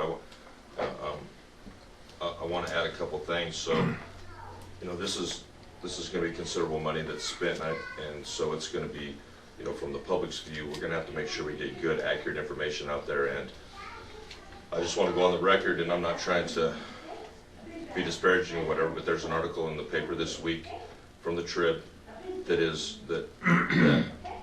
that pictures the use of the courthouse, and it's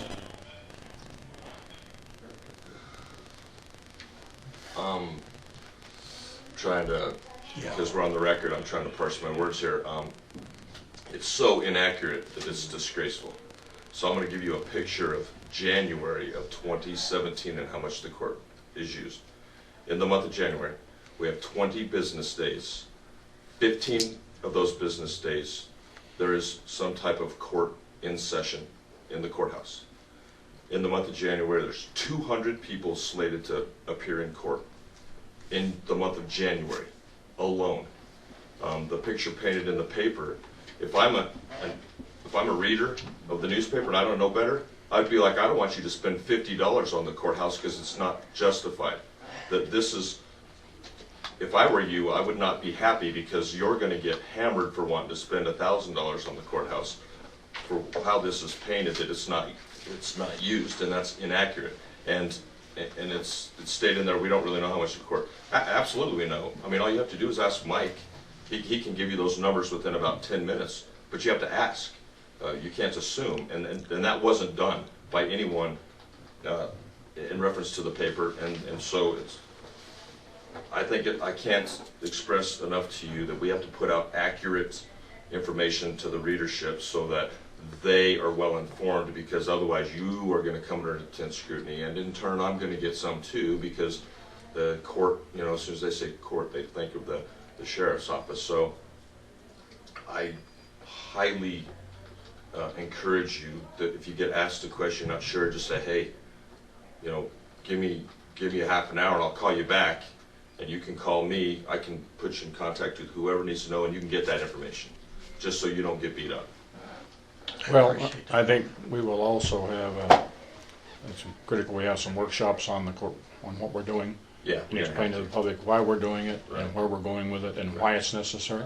Right. I would like to ask at this time, Jordan, do you have any questions you'd like to ask? No, Mr. Byerly is answering all of them, so this That- is, well, and if you guys are going to have that workshop, I think that's important because it's, you know, there's a lot of information that we just can't find.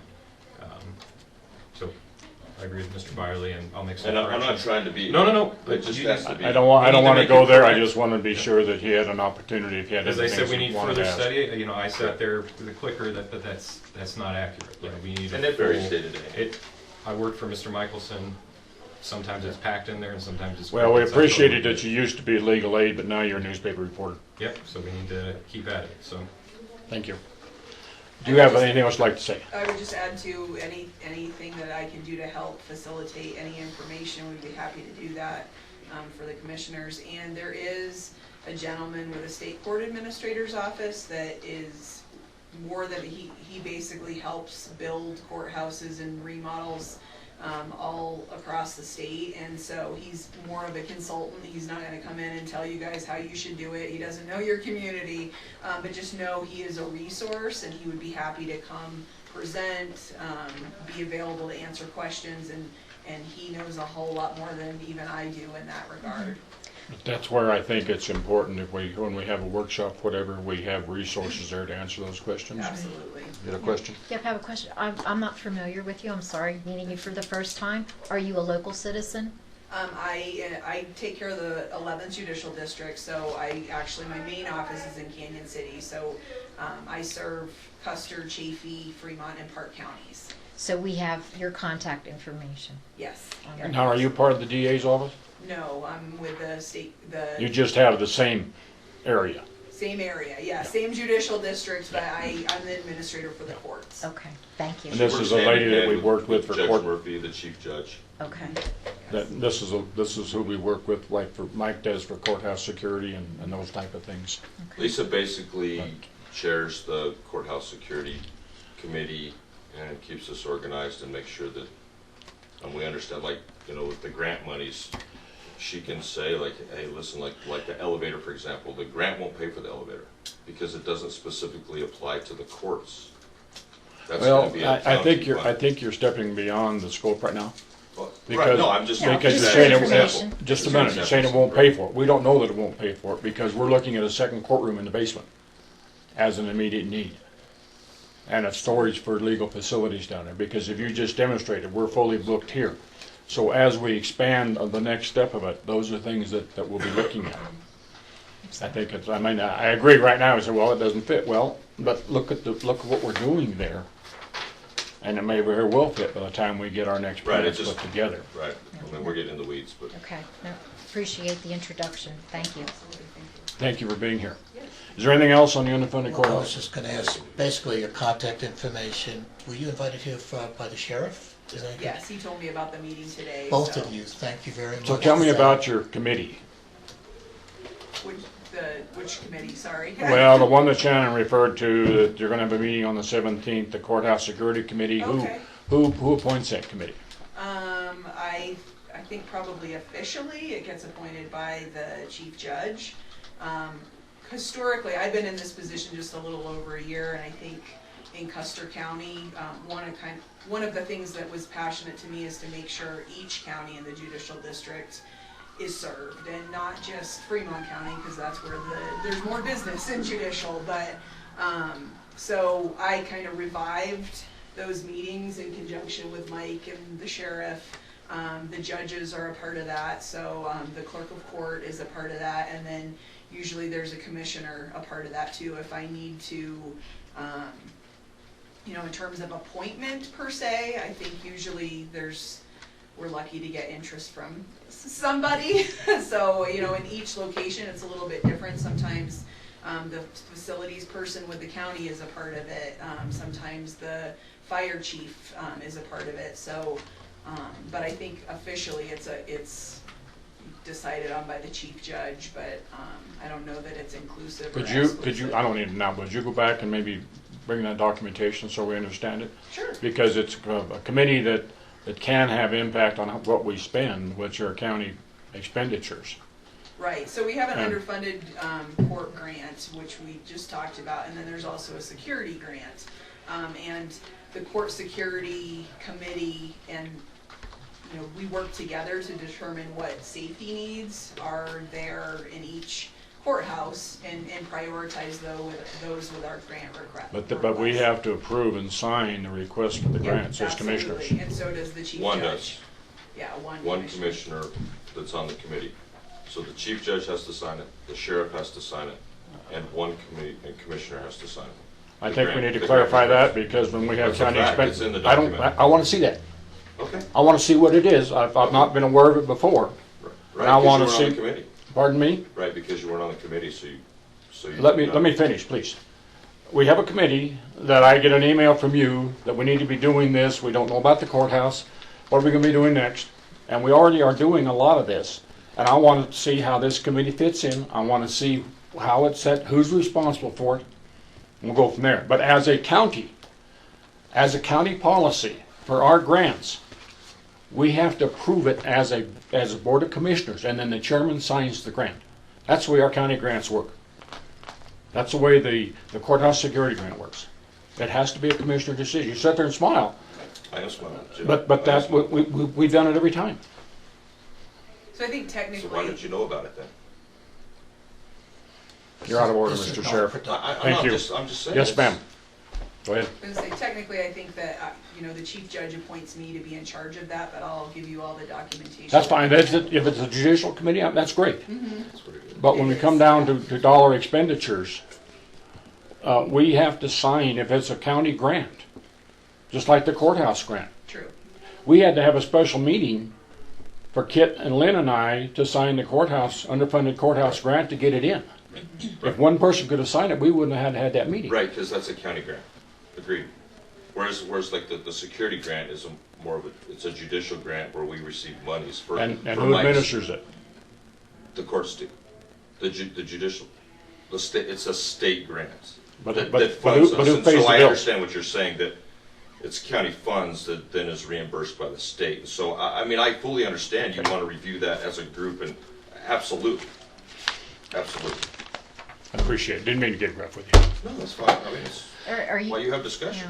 Yeah. No, but I just like to have a further understanding of this. So would we be looked as a pass-through for this? We are. Signing off?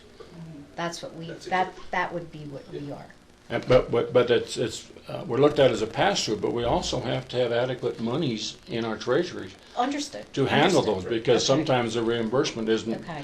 It may be 2 weeks. Right. It may be longer than that before we get reimbursement. So we it's our just- responsibility. We just that- add this to the list of other pass-throughs for my understanding. Okay. Thank you. Anything else? You can help us on that. Thank you for coming. Could you, with this gentleman that you mentioned in Denver, could he send us a list of other potential bidders? Absolutely. Yeah. Maybe just forward Yeah, that to would be Brenda. great. Okay. That work for you, Shannon? Yeah, I think that's a good idea. Yeah, I didn't realize, again, that's why I brought Lisa, because she knows more than I do about it. That's. Okay. Anything else? Well, thank you for your time to be here. And one more thing, I'm sorry, Mr. Chairman. So there is a meeting on the 17th. If one of you, and more, it could be more than one, if one of you would, if you have the opportunity to come, it's because there's a lot of good discussion, and we'll have, the goal would be to have all that paperwork for one of you that you can bring back to the group as well. February 17th, and where is it, and what time? We do it right here in the courtroom. 10 o'clock. Is it 11? I've got it. Bring my calendar. Here, let me- I've got it here. That would be on February the 17th. And I guess I don't have it on here. It is at, no, I don't have it either. Courthouse. It's usually at security. 11. We normally do it at 11. At 11 in the courtroom. Yeah, we're here.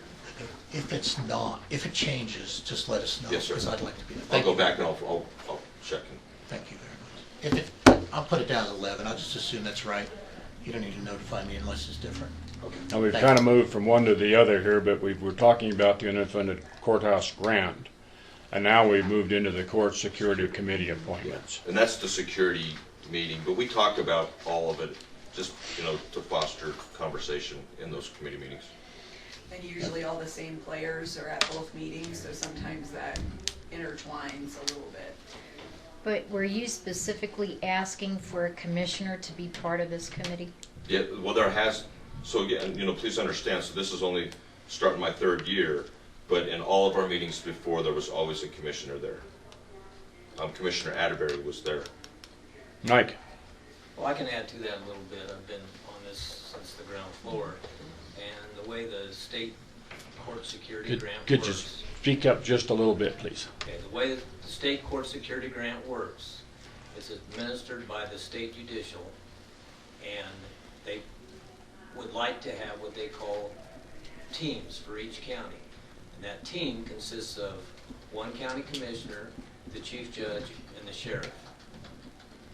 And that's how the grant is talked about, it's how it's administered, what are the needs, because they're different for every county, and every county meets different criteria as far as the state judicial is concerned.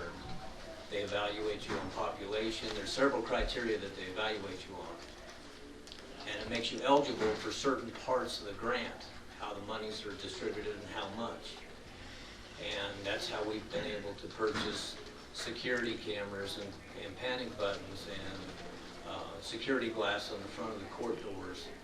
It was through that money, through the grant. That money is generated through court fines. When there's a court fine all across the state, there's a $5 court security fee that's added to their surcharges. That's where this grant position gets funded. That's on a reimbursement basis. We do it quarterly. Every quarter, I submit a quarterly report to the sheriff. He submits it to the state judicial, and the chief judge sees it. Whatever member of the commissioners that is on the team may or may not see that particular report, but then those monies for that quarter are reimbursed back to county general on a quarterly basis. So one of the items we purchased this year, or requests, was security glass for the court clerks. We were lucky enough to get funded in 2 different manners for that. But that's money that the county doesn't spend to enhance the security on the building. Some years there's money for it, sometimes there isn't. So if I see a need, like security cameras, we figure out what's the need, what's the cost, get some prices. We submit that in October with the grant, along with the monies that fund this security position. And when that money goes in, or when those requests go in, then they notify us by the end, usually by the end of October, what was approved and what isn't. If we get approved for security equipment, then we have until the end of the following fiscal year to purchase that equipment, and then that money is reimbursed back to the county when we submit those vouchers to the state judicial. That fund also. So you said that there was the commissioners, the sheriff, and who was the other third one? Judge? Chief judge. Chief justice? So there's 3 members. Chief judge. Fremont The County. chief judge of Okay. the 11th judicial district. So each county has a 3-member court security Chief team. judge in the judicial district. Yeah, okay. Thank you. And those 3 people then sign the grant request for whatever funds you deem, and then it's reviewed, and then you get approved. And that also pays for Mike's salary, benefits, all his costs to the county. Now I'm going to ask another question, and maybe you can answer this. We got funded twice for that window, security glass. Do we automatically just send the other part of it back? Or can we spend it for some other things related to court security? How does that work? Yeah, my understanding is that you would need to ask to identify what you would spend it on instead of the glass, and they would need to approve that. So it'd be kind of like a budget change, but I think definitely the money's there, so I think, I can't answer. Mike, can you find something that we need? Well, we already have. We have discussed this, and what we think the best course of action is the funding that came through the court security grant. We should purchase the window with, because we requested. This is the 3rd year we requested that, and we finally received it. And I think those monies are better spent in that direction. Now, we're probably going to run over what the bid cost was, because we're running into some obstacles with the intercom system, finding one that's going to work. And so there's going to be a little overrun on the monies that were funded for that. Maybe we can take out of the monies that came through the underfunded grant to cover those. We're also looking at upgrading the locks for the doors in the court system. That's great, just so we know. And so that's what we're looking to do, and if they'll allow us to do that, then what we don't spend, we can. But the responsibility of spending that only relies back on us as commissioners. Right. So in your monthly report for commissioners, you would just give us an update? Yeah, I just try, because I've never been on the agenda for, just like when you have other department heads doing reports. So I just try to keep you updated. I'll send you an email through Brenda. Okay. Would you like to be on the agenda? That's your call. Well, Please, sir. The reason you're not is because you're an elected official. Right. I think No, I from our standpoint, we would appreciate the updates. Absolutely. Yeah. I'm not opposed to that. I would welcome I would them to- appreciate Absolutely. that also. Yeah, no, I'm not opposed to that at all. Super. We can Thank just you. add in that. Okay. And, and with my schedule, if I'm not available at one meeting, I would just let Brenda know, and Or we could move send- it to the next. or send up, Chris so. over or whatever. Right. Sure. Yeah, we could do that. Or Mike. Absolutely. You bet. Super. Okay, anything else on the courthouse security appointments? Okay. The next item I have is an MOU we have from the Custer County School District addressing our evacuation plans, and if you look in your packet, I think you have a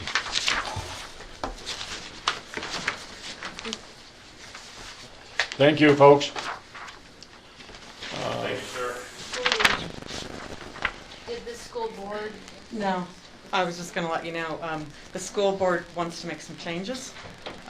So I've had a few emails since the board meeting with Mark Paler. They have some concerns over the copiers and just the use of supplies, that kind of stuff. And I told Mark that what we did at the fire station when we had our EOC there was we didn't use their copiers, we brought our own. Did you folks find that? You can find it? What page is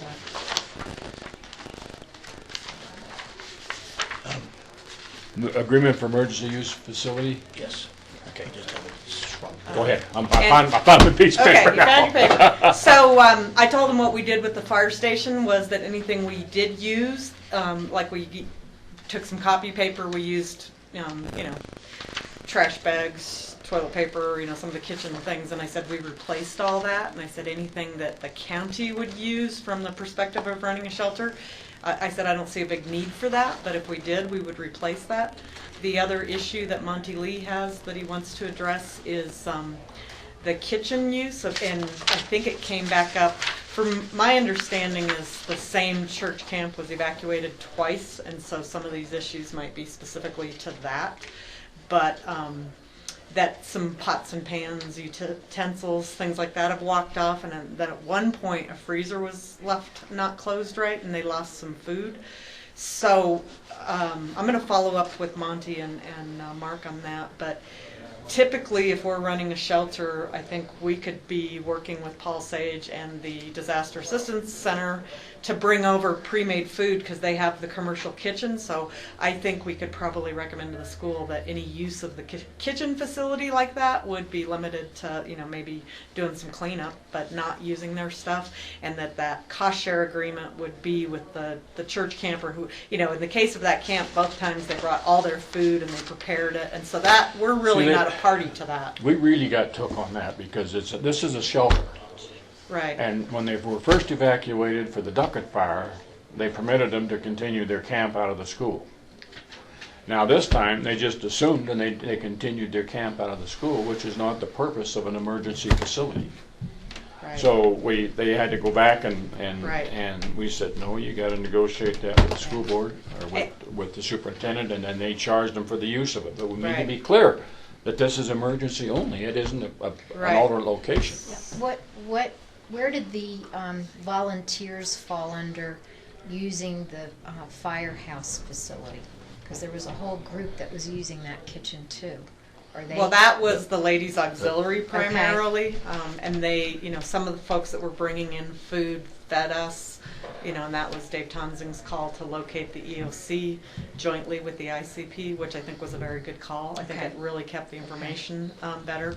So what happened was after the fire, to follow up on what Bob said, some people started posting on Facebook that they thought it was real unfair that the church camp got charged for the extra 3 or 4 days, but the school did work out a cost share agreement with them and said, look, we're fine with helping out for an operational period or two, but the idea of an evacuation center is it's until you can go somewhere else. And it's not for, it'd be one thing if it was residents of the county and we had a sheltering that ran on, but if it's not, if it's a church camp or a, other activity where people are up, then that commercial activity really needs to either send the kids home with their parents, you're waiting for that reunification piece, but at that point, the MRC and the evacuation center is done, and if the camp or the other activity wants to continue, that's now a commercial use and they have to do a cost share agreement.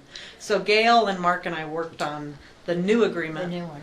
The old agreement had the old superintendent and the old public health nurse, and so what Mark and I elected to do was make it between the county and the school, and not get too deep in the weeds on whether it's public health or MRC or OEM, or because it's really the county asking, we need to provide this service.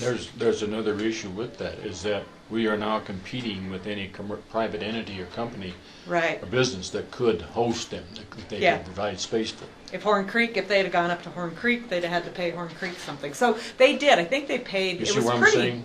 It was pretty nominal. I think it was $250 a day or something that they paid to keep their camp there. And so what we've tried to do in this new MOU is say, well, just for the evacuation period, this is the agreement between the county and the school to pull that trigger and say, we've got to evacuate, we've got to do it now. And they've been great about that. Okay. But anything beyond that, this document will say that entity would have a cost share agreement of their own. So what we're trying to do is just say, okay, if we pull that trigger at a county level, what's our responsibility?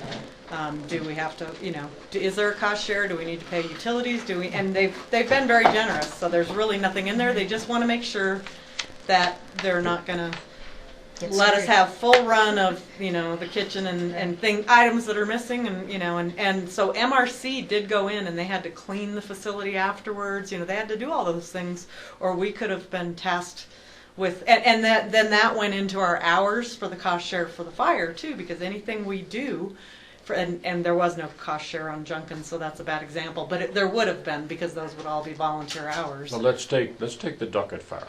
Mm-hmm. When they were evacuated there. Mm-hmm. They basically fill the facility, except for that east gym, but they tie up most of the cots we've got available for most of our emergency supplies. If that fire had continued on and we'd had another 100 or 150 county residents evacuated, we're at capacity. Where do we put them? Right. Because we have those resources. Those emergency resources are tied up in a non-emergency activity. And we could look at doing a cost share on the cots when those cots are used beyond that too. Or we could have the caveat that if these cots have to be taken, but we have 50 cots that belong to the county. MRC has a trailer with 50 cots. We had to bring in the Red Cross to bring the next 100, I believe it was, up. We had, the evacuation with the Junkins fire, we had about an hour's notice when Shannon pulled the trigger with the Type 3 team and said, we're evacuating camp and we're doing it now, because it was a great time. They'd eaten dinner, they were all dressed. It wasn't like the time a couple years before where some of them were in the swimming pool with swimsuits and some of them were on the hiking trails. That was on the Hayden Pass fire. Hayden Pass, yeah. I'm getting, my fires are so confused. So, and excuse me, I just want to make sure, was this table part of that? No, that is part of the COOP plan. That's the next item. All right. So. Okay. With regards to Facebook, when you said that there were comments on Facebook, do you put a comment out on Facebook making the public aware of where we are in time with things like that, so that, I mean, I'm not sure the response that I you're think talking at about. that, on that particular, on the Hayden Pass fire, I think Michelle Tillotson or somebody involved with the school put a post back, and it wasn't officially on the emergency operations page because I was not up to speed. And then Okay. Gail and I had a talk, you know, because this, again, our part of it was over except for cleaning up afterwards. But it is important in the public information arena to try to correct inaccurate information as quickly as possible. I'm just asking if we have any Yeah. sort of communication policy set in Yeah. place because of assumptions that are made in the community. Well, That aren't always we have good. a social media policy at the county that the sheriff's office and OEM and the tourism board and folks need to adhere to on social media. But the most important thing is trying to correct inaccurate information. We've seen it time and time again. But these basically, we sign it because it's a county agreement, but basically it's her responsibility to implement all of these things. And the only thing that I did during the Junkins fire, we had to sit there and authorize money every day. Okay. And so what happens and it's part of the emergency operations plan, which is the next plan, but when the trigger is pulled, whether Shannon pulls it, public health pulls it, I mean, there's different caveats. I could pull the trigger, but then, the MOU is saying that I can now tell Paul Sage or Michelle Tillotson with the fire department or somebody to set up that shelter. I'm the one who has to make the official call to the Red Cross and order more cots or my backup. It has to be somebody at the county level. But the MOU, I mean, it's pretty much a non-binding legal agreement. The school's been great. The only thing they've asked for is that, so this document is. Would you like to rewrite this a little bit and bring it back to us later? Well, they're going to rewrite it, and I'm going to take a look at it. So I will meet with Monty. I would table it until they have their next meeting, and then when I'm going to attend their next meeting, and I'm going to try to get a draft from Monty before. But I guess the one thing would be is if you saw anything that you were uncomfortable with, it's probably time to let them know. Do you want me to? I went through this Yeah. agreement, and there was just one issue that I had. Not an issue, I'd really need clarification. I thought there was, it appeared to be a discrepancy. In one of it says the facilities and designated as potential evacuation sites for the purpose of this agreement, Custer County Consolidated Schools, and it says that in no event shall emergency management or Custer County be liable for reimbursement of costs to the school district. And in another area it says that... And is that in regard to the use by... It just says cost obligation, and it goes on to the school. This is in section E. Yeah. Yeah. And the only thing I was concerned about, I didn't even have a problem until I got to P, where it says that the costs are going to be appropriated by the Board of Commissioners for Custer County. And I was trying to see, is there an expense or is there not an expense? Because to me, this appeared to be in contradiction of each other. Well, if there were expenses like... and I'll go back and use the Junkins fire and the fire station. We did have, and John Paquette, John has us billing fire expenses, but we did have a lot of expenses and it was nominal compared to like the Beulah Hills fire, but we had expenses to replace pop and toilet paper and coffee cups and all kinds of things at the fire station. And actually what we did was we went and bought that and then we turned it in, and so that's coming, the county's paying for that. Okay. So the one section you're referencing, and I'd have to look, but there might be a section that is specific to the commercial use of people like Horn Creek and Rainbow Trail, and in that sense, we should have no obligation. And I've got to look at the context of that. Let me give this to you. Okay, and I'll just run a copy and give it back to you. If I may interject here. That's all. I was confused. Yeah. Sorry. When we say the county is responsible, this cost is a cost associated with the emergency event. That's right. So the emergency event is a cost share between federal, state, and county. So if it comes down to a county, this may be reimbursed under the cost share from the state because it was a state emergency. But ultimately, if it wasn't reimbursed, the final buck comes back to the county. Okay. That's. And did I summarize that correctly? Yeah, it's part of the emergency. Is that $5,000 that we talked about? It would be part of that cost share agreement. The difference is that expense is not like I'm ordering dumpsters right now. that's an expense at the end of the fire that, okay, we've got to replace this, so, It's also, it's different, I think. And the reason I say it's different is that we had to come in and authorized $5,000 a day because we felt I if remember it when went you did beyond that, we needed Yeah. to know what it was being spent for, so we didn't Okay. authorize, Okay. $50,000. Right. Okay, if we had to buy fuel or if we had to buy this or buy that, something, an immediate expense that the fire had to have to fight, we authorized the expenditure of that amount if they had to have immediate cash to do it. Okay. Is that a fair statement?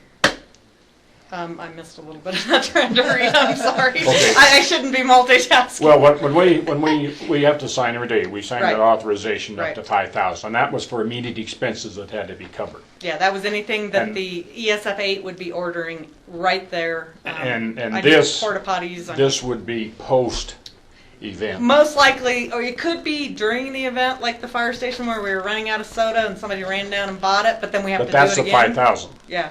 But this here, where Right. the commissioners will come back, that's something Yeah. that we So do that's once we extra. determine that. Yeah. That's extra. That's And what- I think what you did during Junkins was you signed for 4 or 5 days, and we didn't have any more signatures, but that didn't mean my costs didn't keep coming in for the next couple of weeks.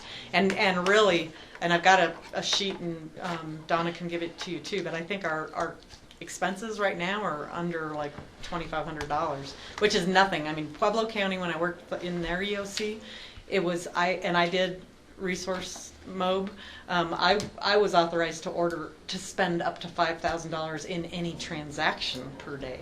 So it was a big difference. So if I was ordering epinephrine, which I did, that was like $3,000 on one order. And, thankfully our public health has that. They'll actually dose it and have it. Okay. But at the same time, though, we had a guy that was trying to set up porta potties Yeah. out here. On his own. Right. And if I had said happened. yes, Uh-huh. that was a decision that would have come back to the county because Right. it wasn't going through fire command. Right. It had to go through fire command. Okay.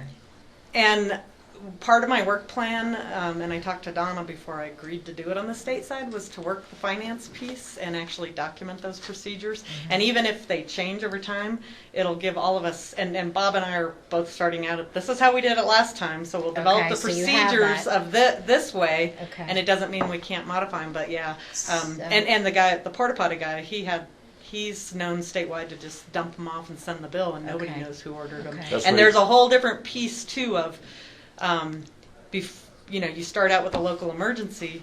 Well, until you sign that disaster declaration, and then you delegate to which then it became a federal Well, we type delegate to 3 the state, team, and then the and then state- Feds. yeah, and then it went, and then it did. Then It the really state went to the delegated to the state. The feds. state, yeah, exactly. And then there's a lot of pieces, Okay. and then the federal type 3 team then delegated it to the type Okay. 1 team, and then it went backwards. And what made it easy with Junkins is the fire started early. We had the disaster declaration and the delegation piece done by noon, and the governor, and so did Pueblo, and the governor had his piece in, and they backed it up to 7 a.m. So even after that, you have your own piece that you're responsible for, and sheltering is always going to be your responsibility. So even though it's federal, sheltering is your responsibility. Then there are different levels in there. So even though, and there's a whole different system for fire ordering resources than the state ordering Okay. resources. It's complicated, and, Okay. and I'm But learning I a would lot. like us but- to have a workshop with you and these two, so we Yeah. go, Okay. I mean, it's the thing that saved me, literally, was the fact that I had basically shadowed the Hayden Pass fire. Right. From day one. And I think that was a good move. I drove to Salida every day, met Yes. every day. It was a part of the discussions every day. I drove down to Canyon City when the commissioners declared it a disaster. I knew what that process was. So when this hit me, the Junkins fire just, Right. it just flowed along the Right. map very Okay. smoothly. Okay. Because I knew what to expect next. Right. Um, And so this is, this MOU is directly to follow up of, okay, this was an area we needed to improve on. The people that signed the original document aren't even there yet. I'll take a little closer look at this and get back to you, Jay, and Basically, make sure. what was written, I know you're Yeah. going to rewrite some of it, but what I read, except for that point where I thought, is this a contradiction? And it may Yeah. not be. I think Yeah. Commissioner And- Kamnick may have explained to right. me what the difference is.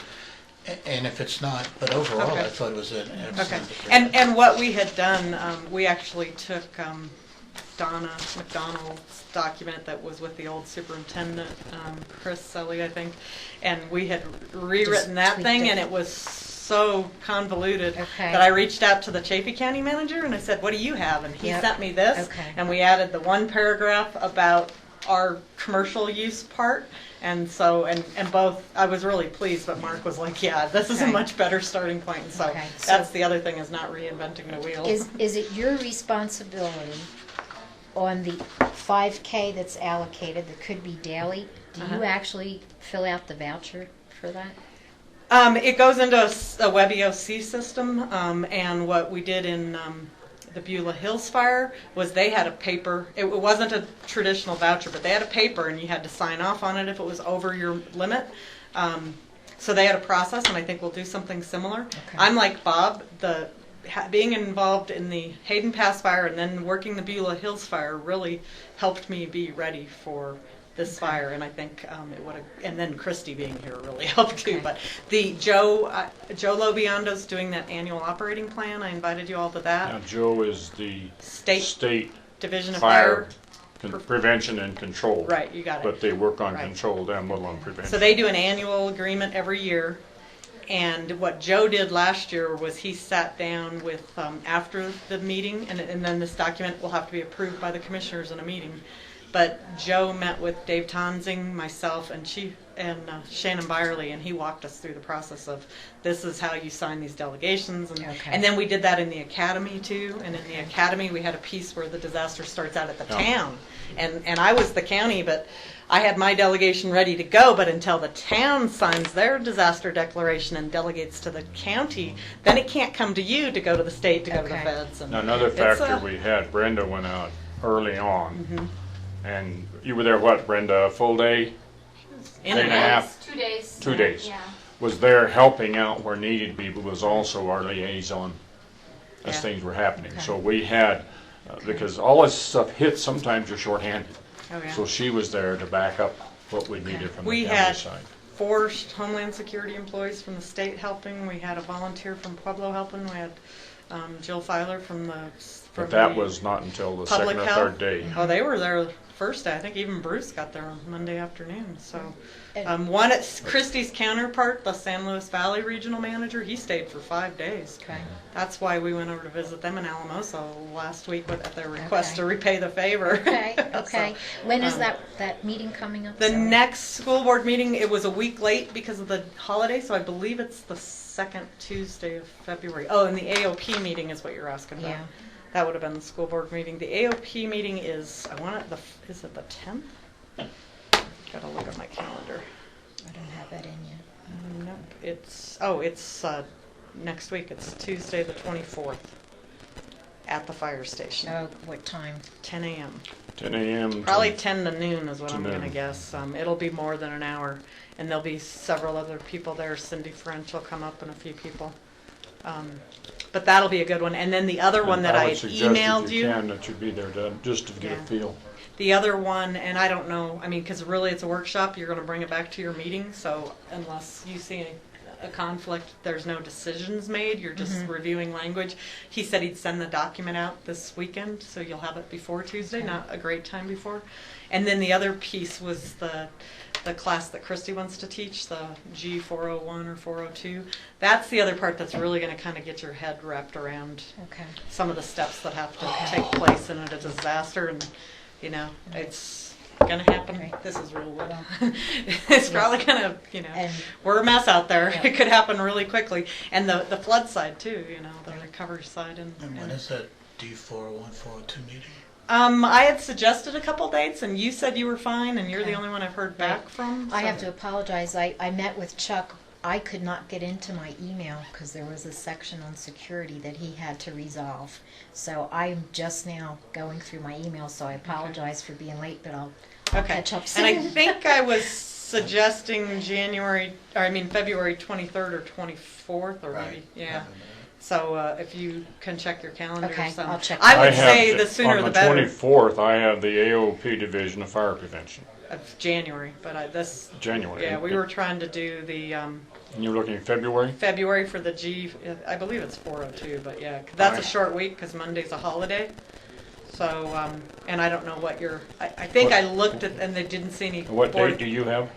I was recommending the 23rd or the 24th in the morning, and if you want the certificate, it's a 4-hour course. My recommendation is your time is more valuable than that. Let's do the condensed version for 2 hours. That's what I would recommend. Well, Okay. I don't know. Let me respond to them. Have either of you had any, this is instant command training, right? This is the government officials training. That's what I mean. It's not the 100 and No, 700. but yeah.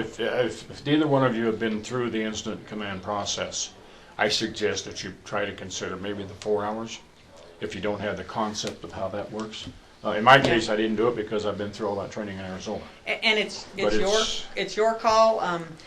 I want to, we're going to invite the new town councils and any like Kelly Camp or any other elected officials, but this is intended for you, so I'm going to make it be what the three of you want it to be, and everybody else is invited. Well, I'll just tell you that my feeling is the more education I can get, the better. So okay. If I'm going to learn more at 4 hours than 2 hours, that's not a significant time. For This me. is going to be the only chance you're going to have to So get any that's formal different training than the before we have 23rd and the emergency. 24th. Right. No, That 4-hour one is different than these No, dates. well, you can make it 4 hours. You on can yeah. on these. Yeah. Okay. So you'll just tell us. You just tell me what date. If the two of you would look at your schedules, I know you have multiple meetings around the region, Right, so and I just have to check. I believe Okay. I told you both days at Yeah. this point we're wide open. You're looking at what date? 22nd? February 23rd, 24th. I could do the 22nd too. Either one. No, wait. Well, we have. Well, we got commissioner Christy meeting. gave me about 10 dates, but my feeling was let's nail her down and get it done sooner than later. I don't have the date of the February Wetmore meeting. Is that the 15th or the 22nd? It's the 21st. 21st. Okay, so we're clear.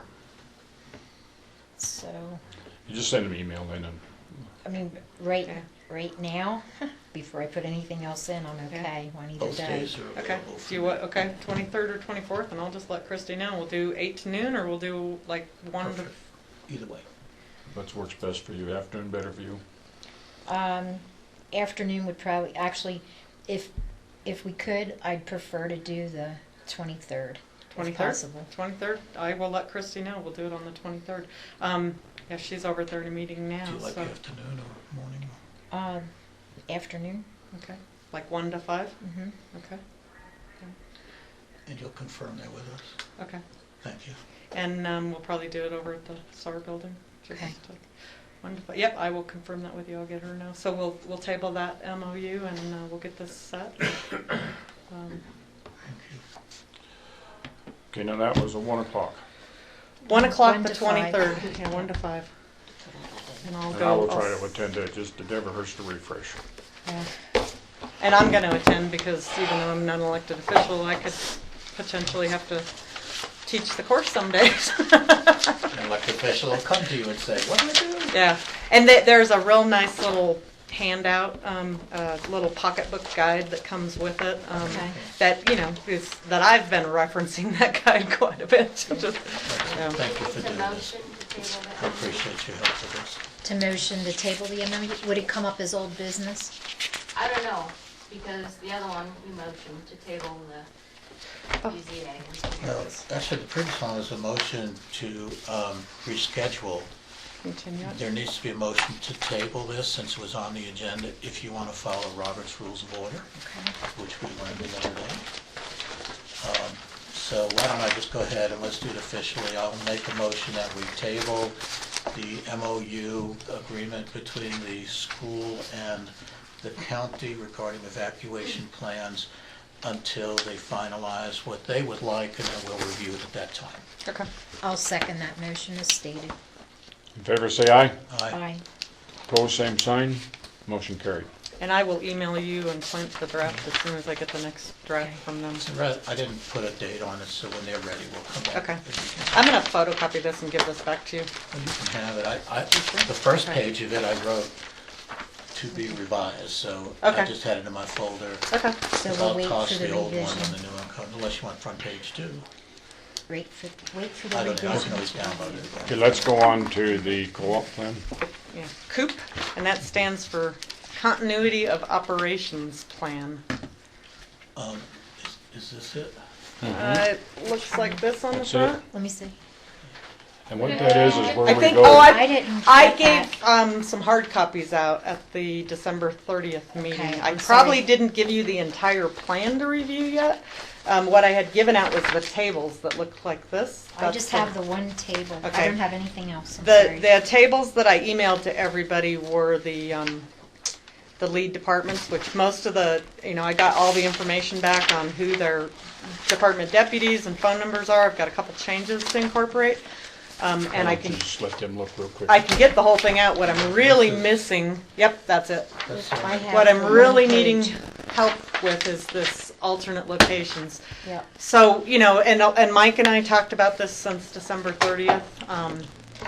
And there's a couple areas, you don't have a full copy, but Mike and Shannon did, and I'm not sure who all picked them up Well, that whole at the thing meeting. needs to go to Donna, because she's the commissioner in charge of facilities. Okay. So the piece that I'm really missing, I presented it as a draft. Obviously, there's some holes.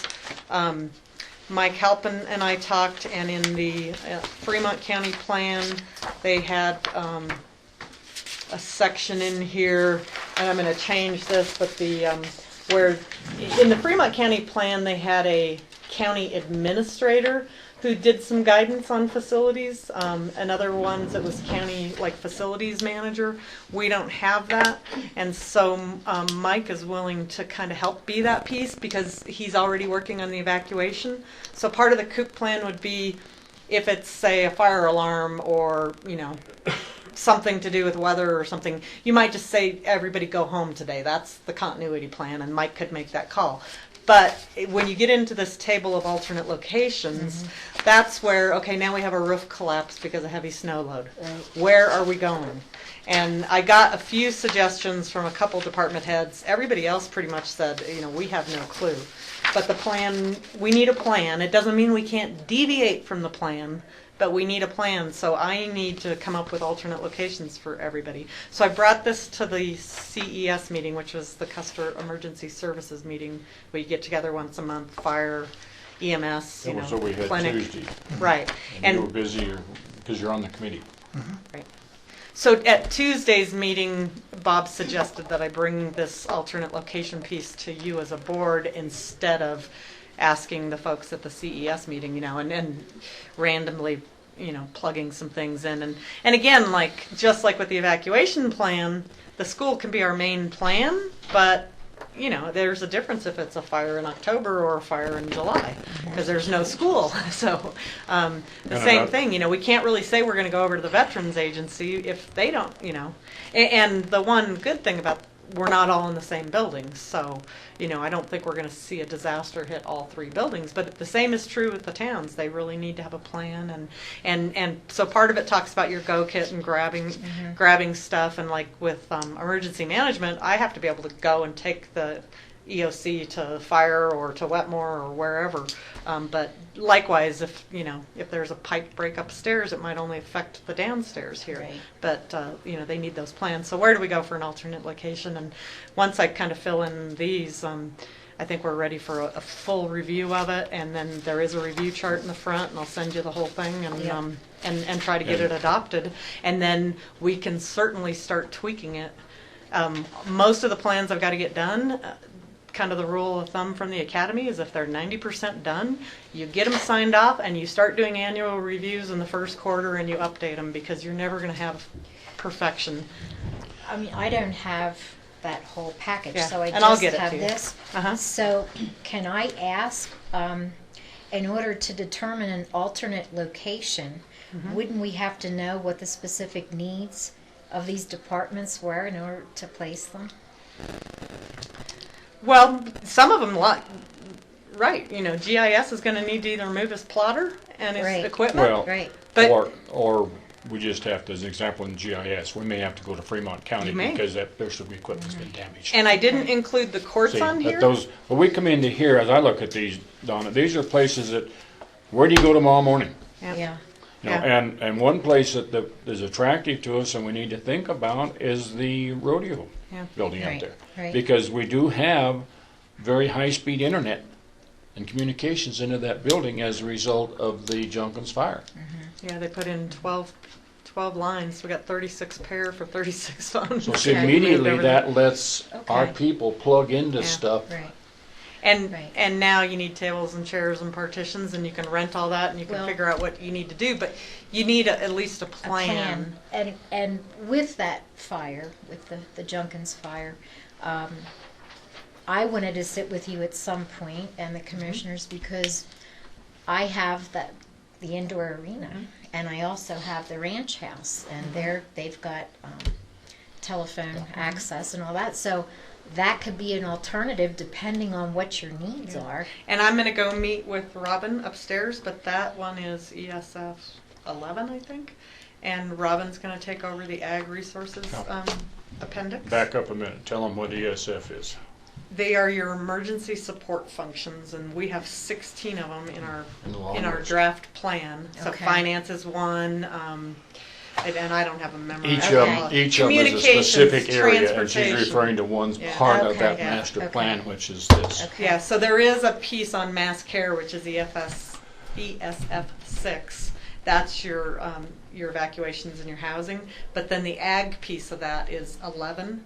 And Sin Williams, Robin Young, Paul Sage, and one other individual attended a training in Pueblo County last week.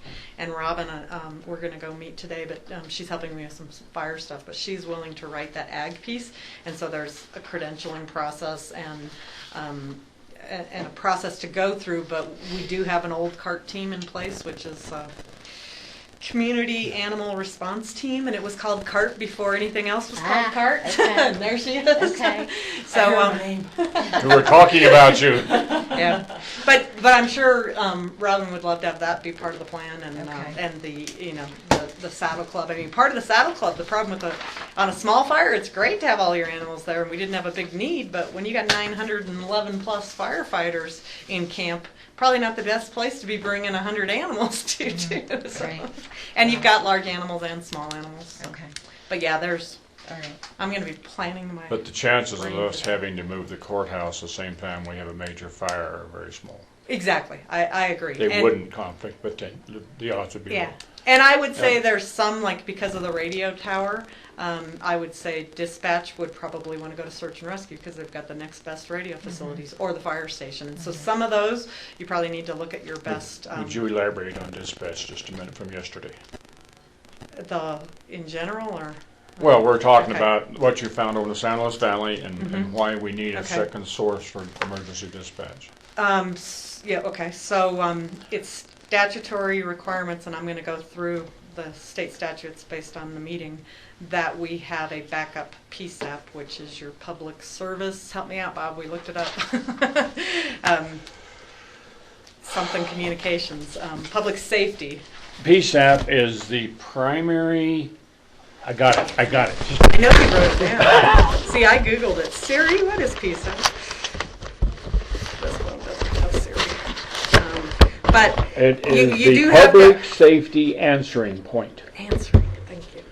Public. Now, how that fits in an acronym, I don't know, but So that's your dispatch system is your that's PSAP. where the 911 goes. So we do have to have a That's the backup. PSAP.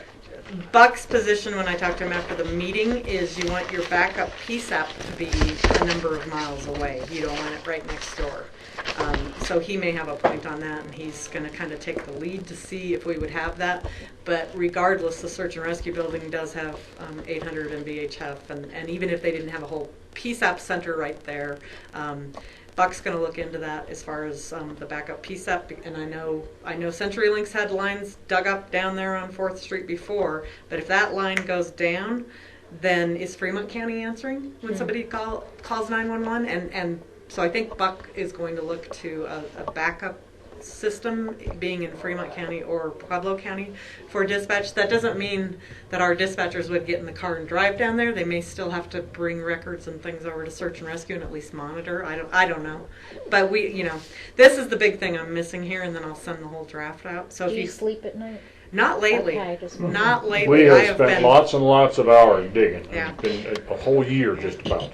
yeah, I have been working on my time blocking a little bit better. Coming to work a little later in the morning because I get home and I have no life right now. This is good. But this is something that we need to figure out. Address, yeah. Right. Just another one of those things that's been there. As an example, basically the 615 Rosita is not an option because we have the veteran service officer there. And I think, and coroner's there already, so coroner we could probably move to SAR easy enough. Assessor will change them. And the West Cliff or Wetmore Community Center. We need something else. I mean, yet. I don't think so. I just wanted to be out of Are you going to be there. there? Yeah. Okay, thank you. Thank you. Guys. I don't know that library would let us use their facilities. I think fire would probably be a good place for some folks. GIS, he might be going to Fremont County or Pueblo County. Now, there's another point. Excuse me for interrupting, but we use the fire department as our emergency operations center. Okay. And after the second day, Kit was becoming nervous about them being down there and wanted us out. And that's why we moved out of there. Yeah, we ended up moving out at 4 p.m. on Friday, so we stayed there for a full 5 days. And I think some of the successes were being a joint ICP, EOC, Incident Command Post, Emergency Operations Center. And if I speak too much acronyms after a year, then just stop me and say, what does that mean? I'm going to zap you with a color. Another thing we need, as an aside to that, though, No, we need some Captain. type of security on who goes in there because we got it set like the second or third day. But the first day we had all kinds of people wandering Right. through, looking at stuff. We had roadblocks. And stuff that people from the community had no business being in that operations center. Well, I guess that's why I was wondering if that group using the kitchen was okay to be there using the kitchen. Yeah. Yeah, Well, we just have to see. Michelle Yeah. Tillotson runs the Wet Mountain Fire Auxiliary, so we're working with her. And Ted Wiggin is taking over the MRC from Gail. So Paul Sage, Michelle, and Medical Reserve Corps. And they pretty much run the 9 Health Fair. They set up cots, run the They're the ones evacuation that run the centers. Evacuation. And they ran all the spoiled food and the DAC, just like Aguilar just had that big. Yeah, they're. I think that's the brainchild of Gail, so I'm not sure, but that's hopefully something your new public health nurse will make sure they keep running. So would it be best if we generated an email to these offices asking what their needs are for an emergency evacuation? And then we'll try to figure out where we can go to meet those needs. Does that be the... Well, Thank you. Here, John. I'm asking that because I just sat with Chuck, okay? Right. And he's responsible for taking certain backups off location. Right. Well, okay, so if your building, you can't use it, what the heck are you going to continue with the next day somewhere? Yeah. You A need lot of something stuff to is on the continue. cloud. So. Yeah. Well, but there again, you can't survive without it. And we burned a courthouse down in Douglas County when I was there, and it disrupted operations, but they lost everything. And this was 25 years ago. Okay. Well, county functions get located all over town, and you started with where you were, and we kept adding to it till they got back to full capacity. Okay. I sent an email out to everybody, and this is what I got. So didn't ask for very specific, what are your needs.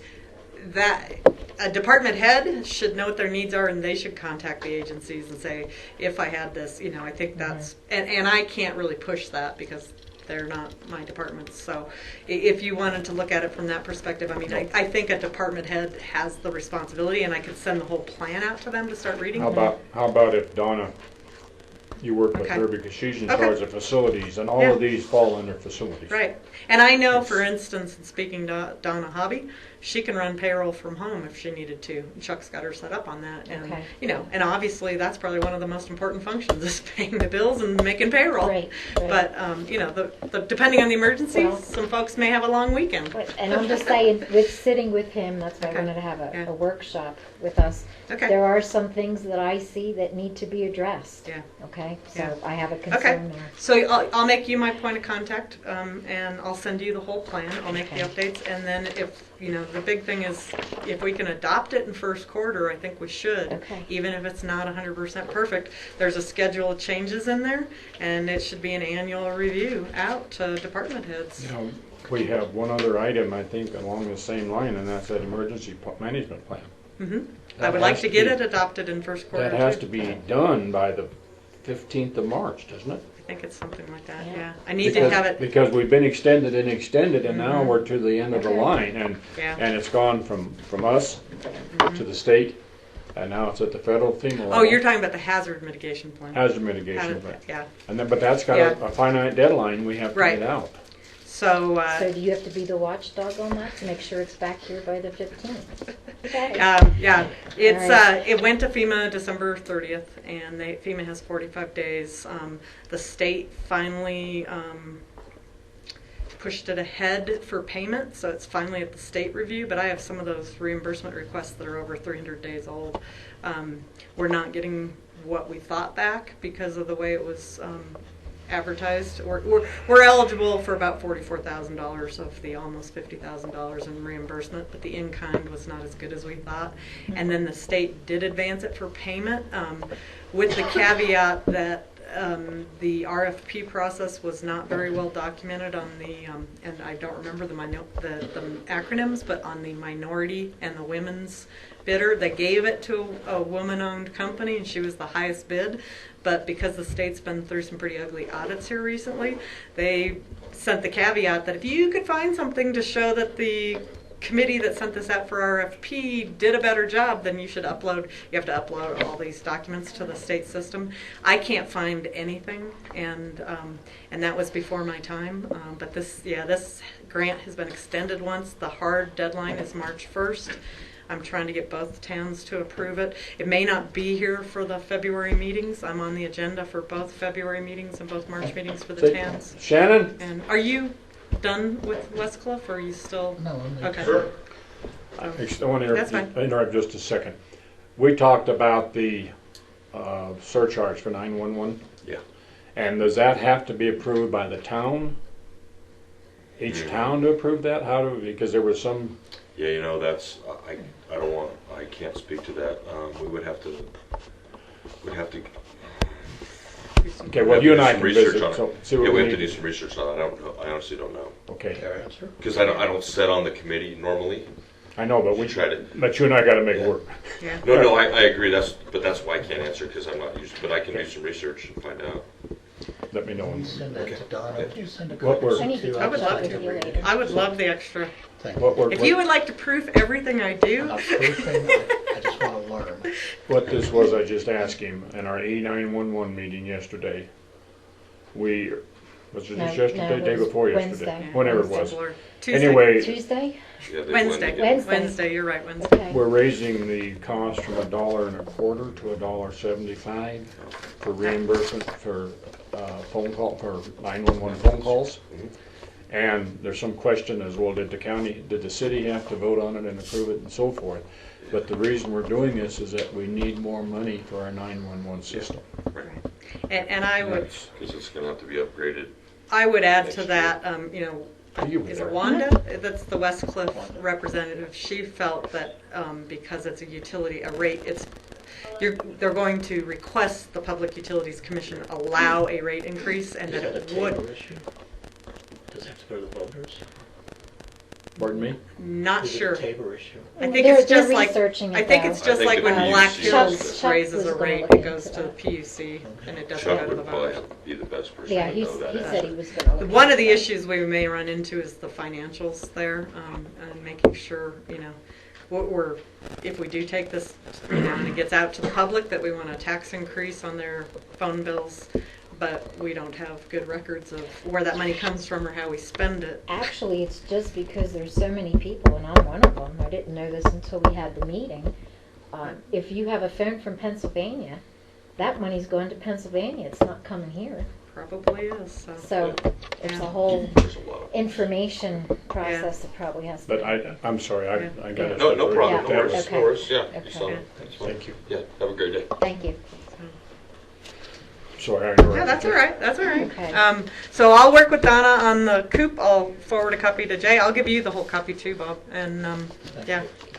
And I apologize for stepping out of my lane at the E911 meeting, trying to push for those financials and stuff. That's something the board's going to have to handle. You were my representative. Okay. Well, and I apologize to Chuck too, and I'm going to the rest of the group, but Chuck felt I didn't owe anybody an apology, but it's Okay. could be done. Could we have a small break? I was just going to ask if there was anything else. Out of your way. That concludes this portion. At this time, we still have the executive session to go through. Would the commissioner like to have a recess for an hour, or do we want to come back in 10 minutes? What would be the pleasure? I would like, my suggestion would be come back in 10 minutes, 10 minutes? 5 minutes, whatever. Whatever, Just want to run yeah. the restroom. 5 minutes, good. Because we're probably got 45 minutes ahead of us yet. Yeah, I just assume keep going if that's okay. I'd say let's just finish. I got stuff to this afternoon too. Okay, well, please note that we are going into recess at 12 o'clock, and we will reconvene at 12:10.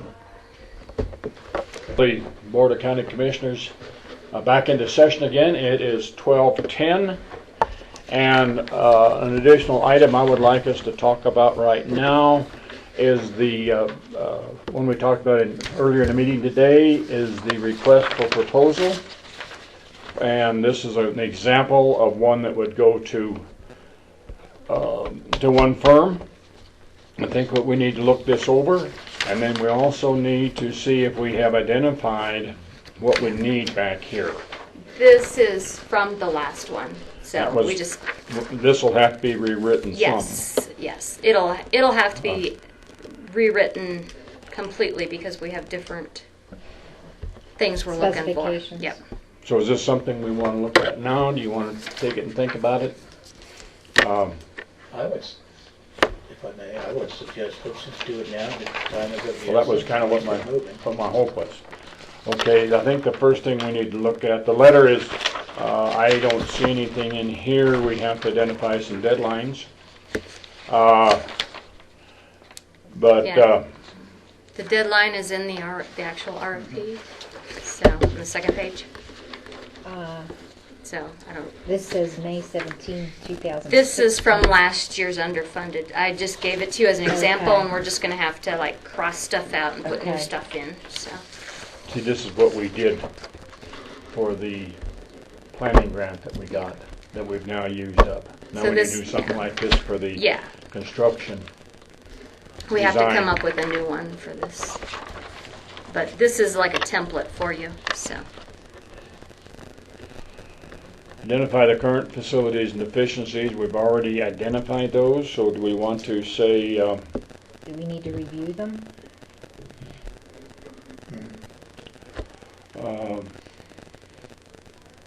The reason I'm asking is because I wasn't part of the process. I'm thinking about, you have a copy of this report, I have this? of the, Of that was that. generated from Yes, this. yes, that was in the back. And in that report, they identified what the conditions and deficiencies were. Now we need to request planning.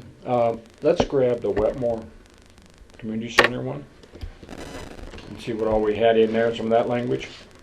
See, we're requesting the drafting of information of this is a request for a proposal, and this is what we want in that as a product.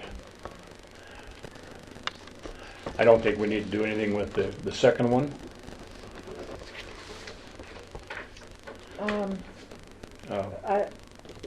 Or we can. I think you do need to, because I'm just gonna refer to my discussion with IT.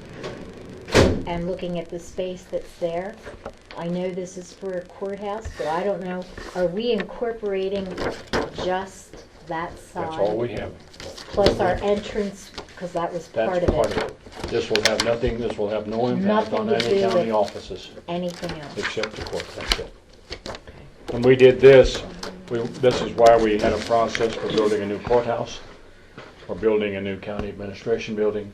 or remodeling this to meet the needs. So that's why we interviewed the personnel and incorporate their comments into the planning process.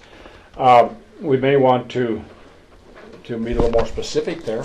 Oh, sorry. I guess, My bad. What do you think? if, I guess to save county funds, I guess what I'm looking at is, if we're looking at that side, and we only have so much space, I guess I'm asking, did you receive any feedback from information technology on space? And I guess sometimes you need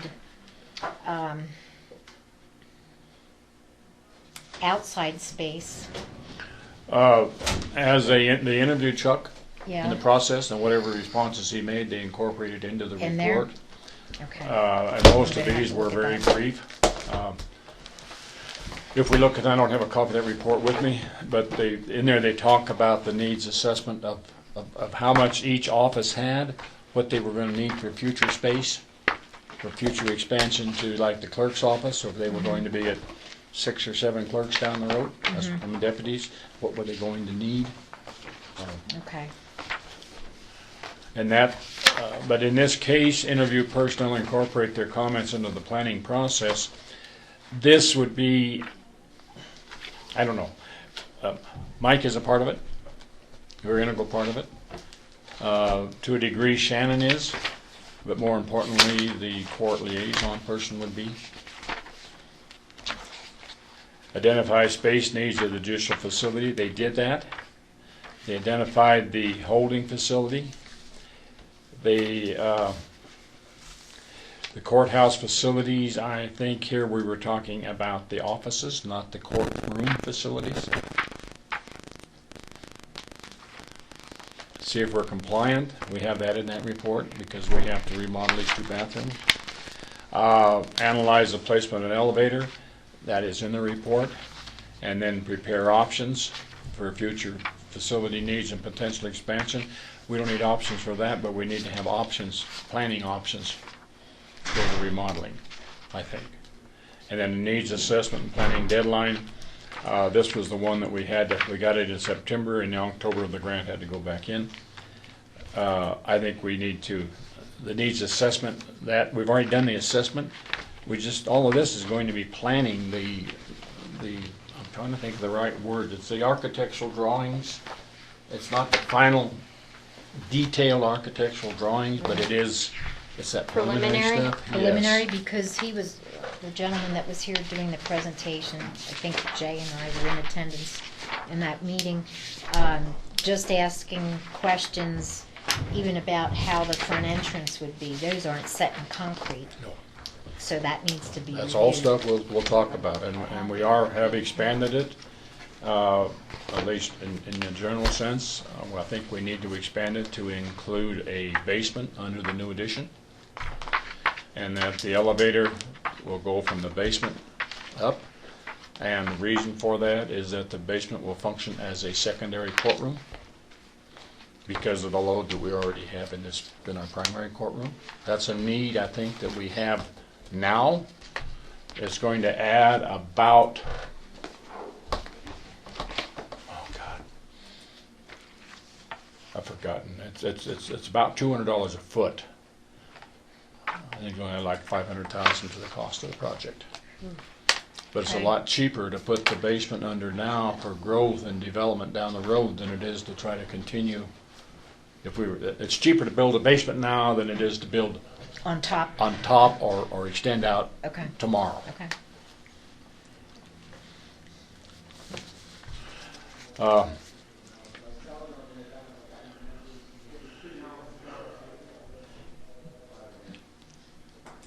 don't have a copy of that report. I don't have it with me.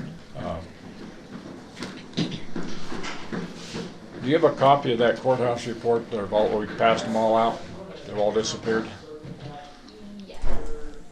Well, he might have the words in that report that I'm looking for. Does this make sense, Jay? Mm-hmm. Yeah, I mean, we need to assess what it is we're asking for you to make a bid.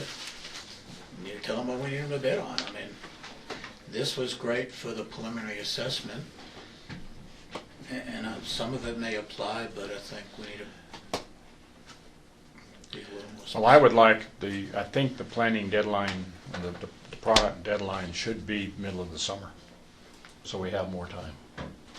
I also think we need to have some public hearings, a workshop on the courthouse. We made the decision to go with the remodel. That really wasn't a formal decision. It was kind of made by Kit and Mike, and by Lynn and Mike.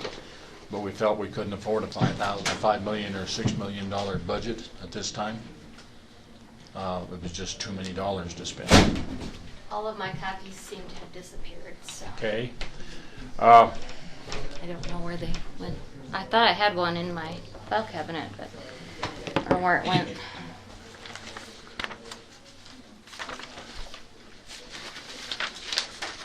See if I've got Anderson and House in here. Oh, I have one. Well, I have one online.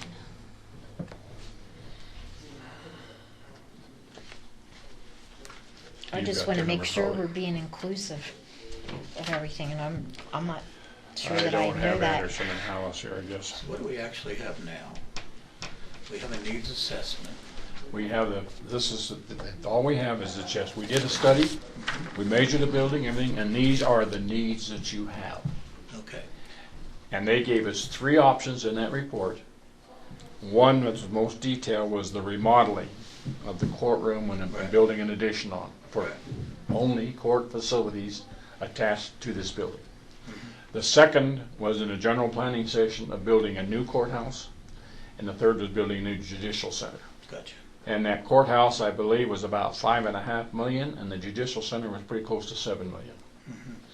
So we said, "Oh, so option 1 is option obviously right one. now. Option 1 is all we can afford." So we need to find out what option 1 is, and then send it out to whomever to see if they can come up with how we could put that plan into operation.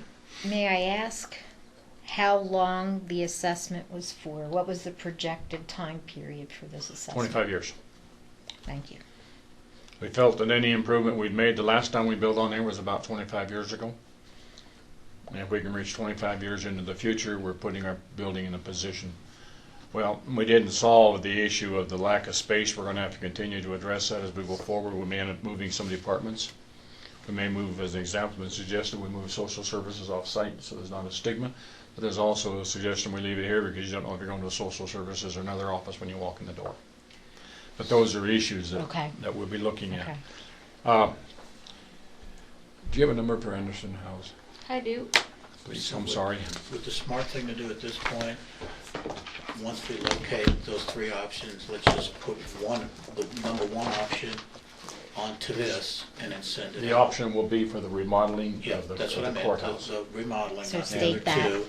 2 attached to this and And I'm send it out. And I'm fine with gonna that. call Anderson and Hollis, which are the ones that generated the report for us, and ask them if I can get a hold of somebody.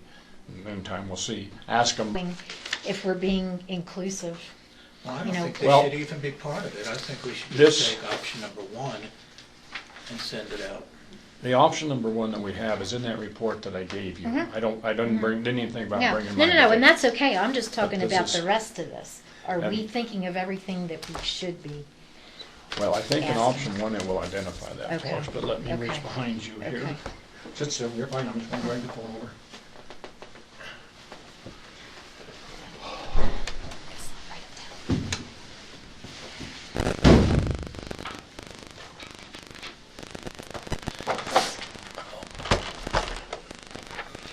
I'm gonna see if I can pass the test.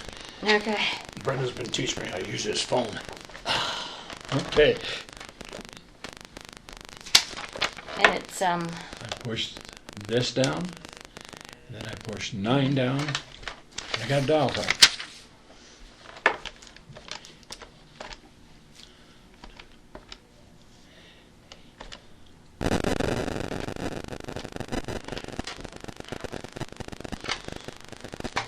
Hey, you saved me. I was trying to remember his name. yeah.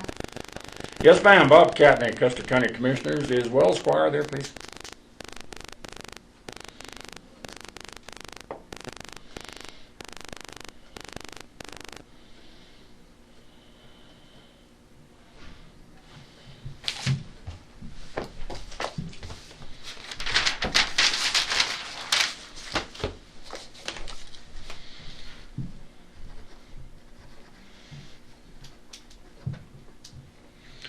There was a lady that worked with him on the Custer County Courthouse project. All right. Holly, was that her name? Brenda? I don't know. It doesn't sound familiar. That doesn't sound. Rebecca, Rebecca. maybe.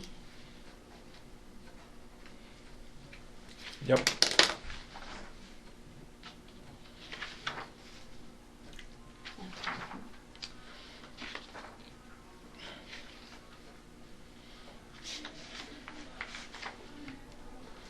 Let the record show that I'm calling for Wells Squire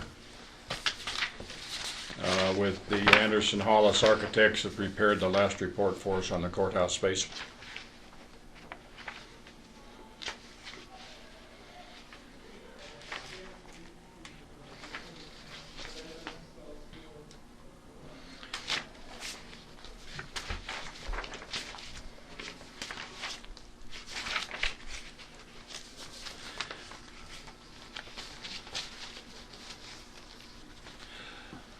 I don't know if we need to give them 2 or 3 weeks. Probably is sufficient.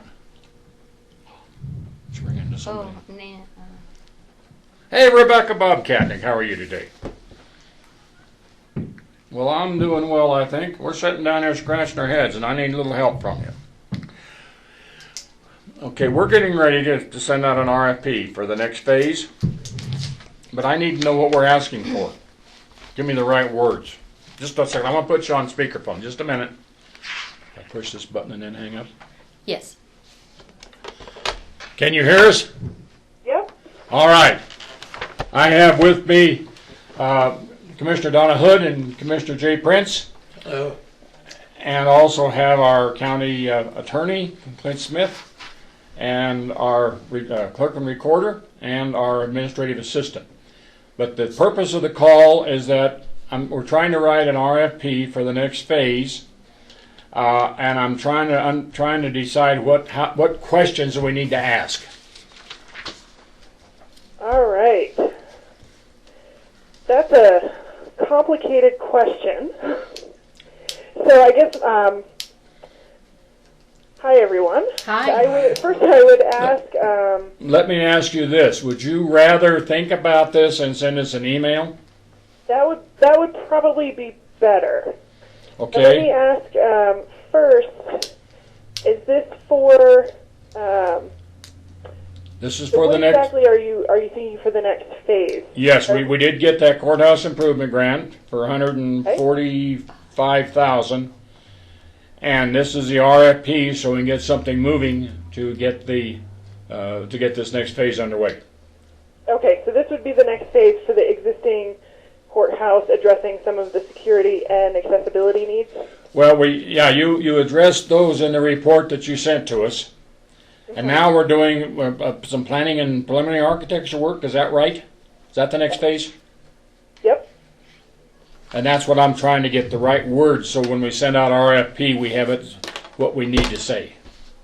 Okay. All right. I'm going to have to think about that a little bit and get back to you. What's your timeline for this? We would like to have something fairly soon. What do you think, colleagues? Should she know that our decision is one of the 3 options, so she knows what direction to go?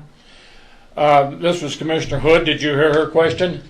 I did not. Okay, there were 3 options proposed, and we're opting for the first option. So that would have to be referenced.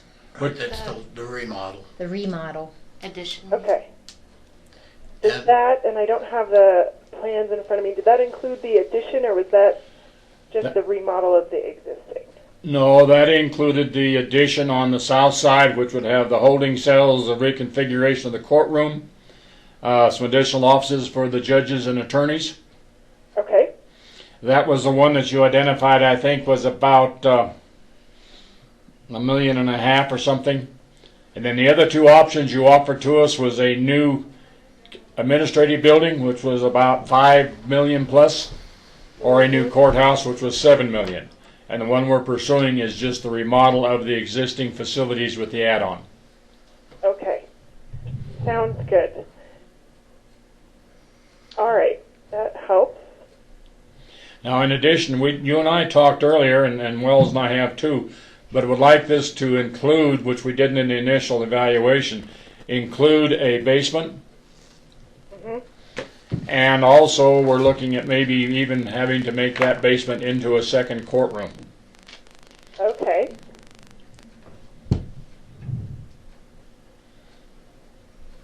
All right, that's helpful. Were you thinking that this next phase is, do you want to kind of split it up into sort of a more schematic design phase? Yes, I'm thinking of a planning phase to it that we fine-tune, that I visualize whoever gets the bid coming in and offering us some options that we discuss through and work out what we think fits the best, and then after we decided that, also including in this phase then would be the preliminary architecture work for it. Okay. So not quite going the whole way to construction documents. Well, we've got 144 to spend, so we want to go as far as we can. And I would assume we almost have to be at construction documents with maybe some modifications, but basically construction documents so we can in a position then to bid the next step. Okay. That's helpful. I'd like to also add something, Rebecca, because we're going to present this probably in public forum, that what's presented to us might be in a PowerPoint document. Okay.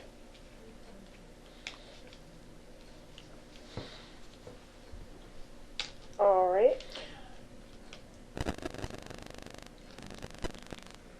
So are you, as far as what you're looking for from us, are you looking kind of just some pointers on what verbiage to include in the RFP? Yes. Yes. Right. Or kind of the scope as well? Right. Yes.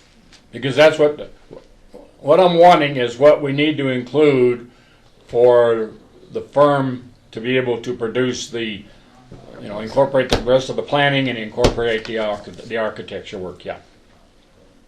Okay. I can build a barn, but I've never built a courthouse. They're not that much different. We won't say anything about the Waste Management Association. I'm kidding. Okay, great. So let me, I'm going to have to think about this for a minute and talk to Wells. Would it be okay if I get back to you on Monday? Oh, I think that would be fine. Is that agreeable with you folks? Sure. I'd rather have Monday or Tuesday. I want you to have time to do it so we're comfortable with what we've got. Mm-hmm. Okay. I want to do it right and not forget something. Sounds good. All right, I will think about this and get something back to you by Monday or Tuesday. Okay, just a second. Commissioner Jay, do you have any comments, questions? Nope, I appreciate your assistance in this. You can probably tell we're not all experts, and that's why we called you, so thanks for your help. Of course. Thank you, Rebecca. And Anderson, Wells has my email address. This is Brenda.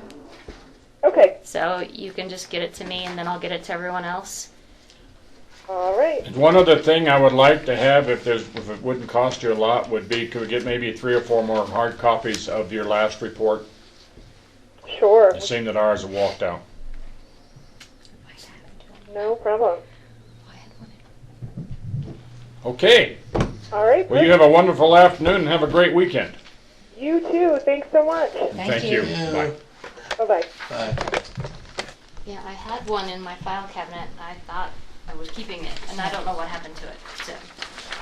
That's okay. We will then continue on as we discussed earlier for this request. I agree. All right. At this time, I would entertain a motion to go into executive session. And help me, Mr. Smith, with the wording.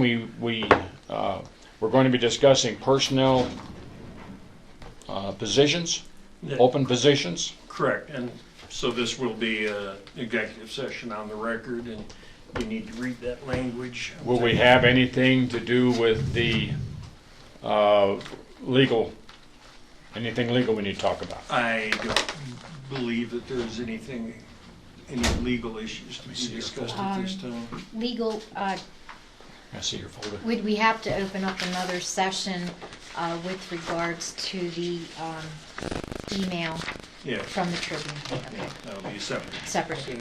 Okay. So I'm sorry, was there a motion? No, I'm just getting ready to ask for what we need. So we need to, would you make the motion to go into executive session and then we adjourn, or we adjourn and go, we recess and then go to executive session? That's correct. You do the motion first and then you recess. Okay. So I'll make a motion, or let me rephrase it. I move that the Board of County Commissioners go into executive session for the purpose of discussing personnel matters. I attest that, am I supposed to read it? No, that's right. Okay, so. You make reference to the statute there as to why, what the authority is for going into executive session. The basis of the executive session is for personnel matters under Colorado Revised Statutes 24-6, 402. That's good, I think paragraph 4 is there, but I'm not sure. Something like For the purpose regarding personnel matters. Regarding personnel matters, I said that. Okay, the motion has been made according to Colorado Revised Statute 24-6, 402. Commissioner Prince has made a motion to go into executive session. Is there a second? There is a second. Commissioner Hood has made a second to go into executive session regarding personnel matters. All in favor, say aye. Aye. Opposed, same sign. Motion carries. At this time, I will declare the Board of closed and reconvene the meeting of the Board of Custer County Commissioners. I'm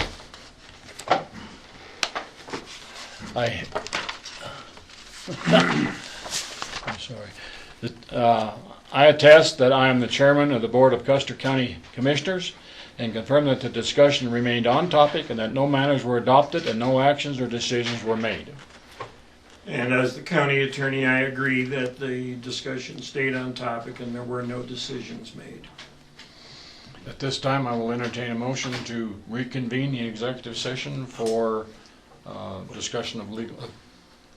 Should we not make a motion to approve what we did in executive session? Yeah, let's get that taken care of. At this time, I will entertain any motions from the result of the executive session. Discussion?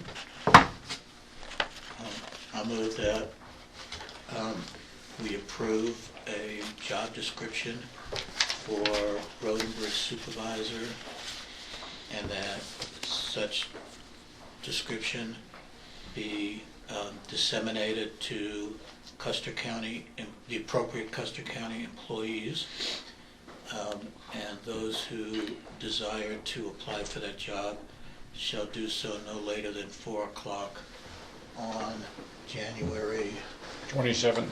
27th, thank you, by returning it to Holly. Is that correct? What time? Is it 4 o'clock? I did say 4 o'clock. I'll second the motion. Discussion.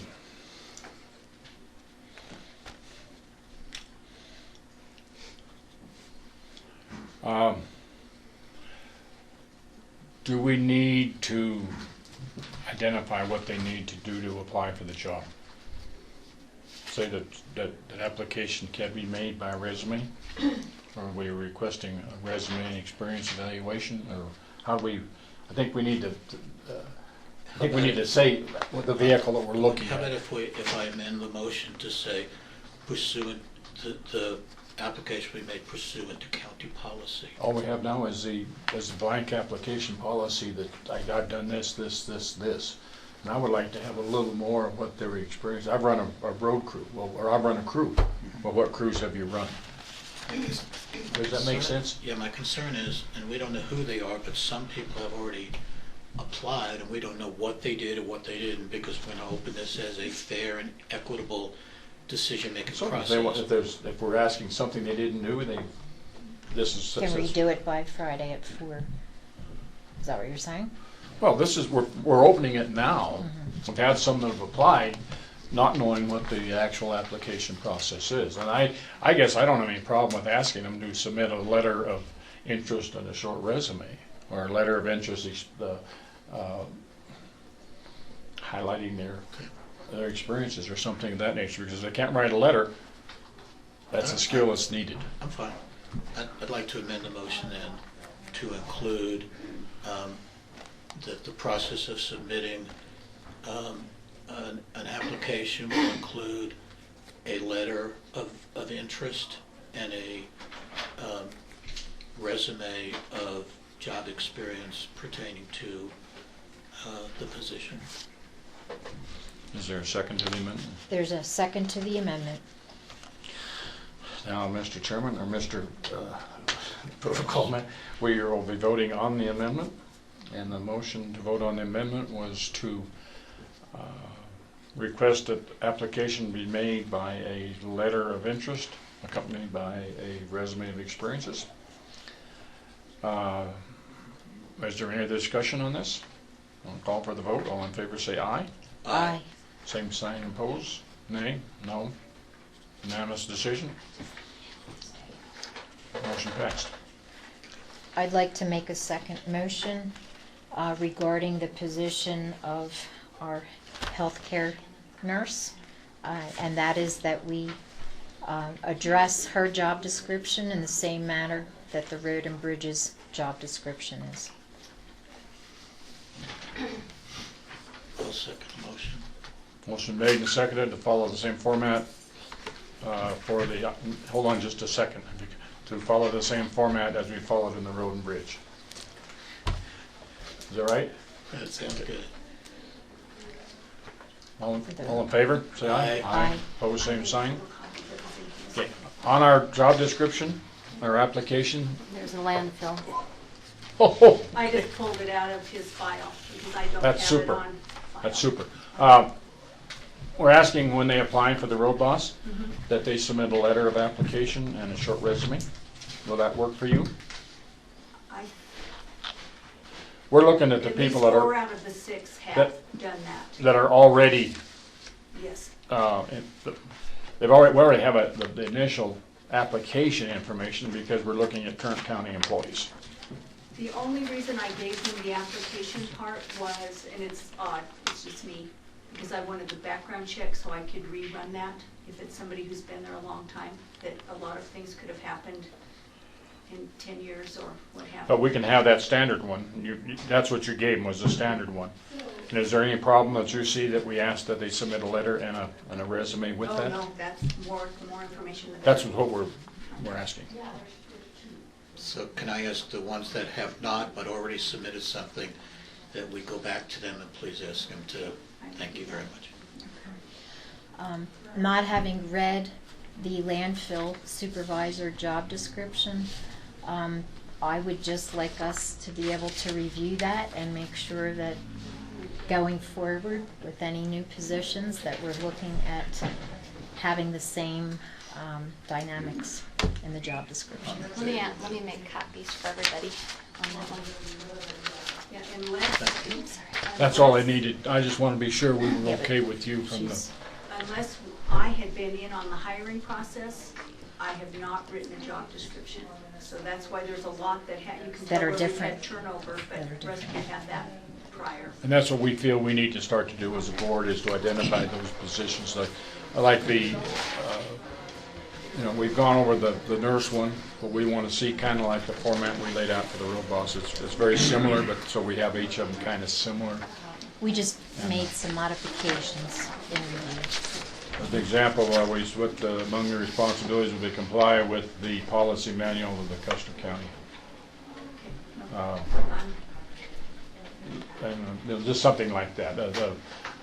Other reasonable actions or other reasonable activities assigned by the Board of County Well, Commissioners. and on a few I had wrote other duties as assigned, and somehow most of the time that didn't fly or something. Okay. Well, I think as we go forth, if we already have someone in a position, we can't fire them because they didn't do it.